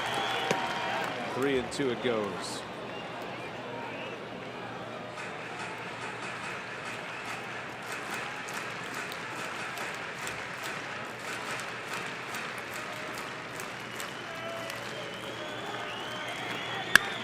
Hit hard into right, base hit.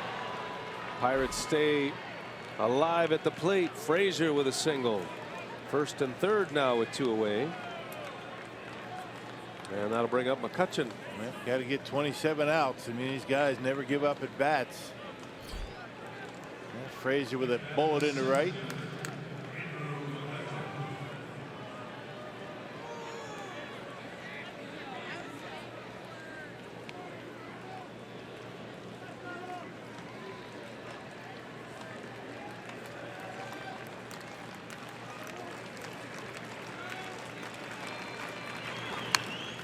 McCutchen with a big hack.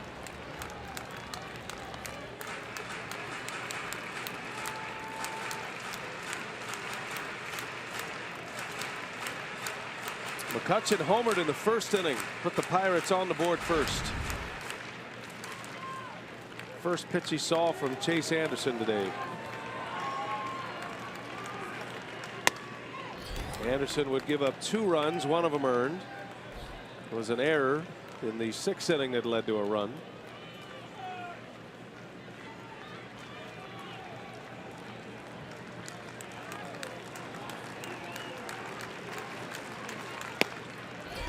In there, a strike. 1-2 the count. Again, the Pirates down to their last strike. Don't forget, Brewers Live coming up. Craig Kashawn, Rock will join him. Sophia will be on the field and in the clubhouse with interviews. Fly ball, right field, slicing, and Phillips will watch it into the seats.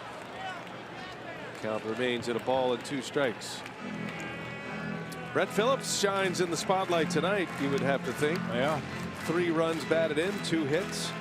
Had a key outfield assist, throwing out a runner at the plate, David Freese. And that was a big play. Could have got the Pirates back in the game. Those are cool hats. I got to get one of those. Ice fishing apparel. Another 1-2 pitch. 2-2 now.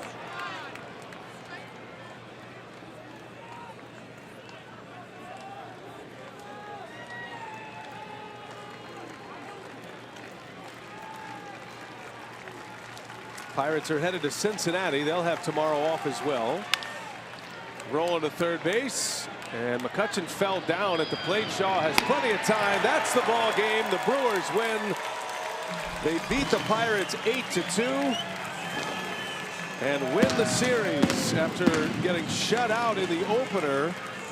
An 8-2 final. Chase Anderson at 10-3. Glasnow took the loss, and the Brewers with 8 runs bang out 12 hits. Good ball game for Milwaukee here tonight. Time for Brewers Live. We check in with Craig Kashawn. He is standing by. Take it away, Craig. All right, thanks, B8. Looking forward to the big show coming up here. The Brewers series win over the Pirates. They climb back into 2nd place. And we'll preview Friday's game against the Marlins here from Craig Counsell and the crew coming up next.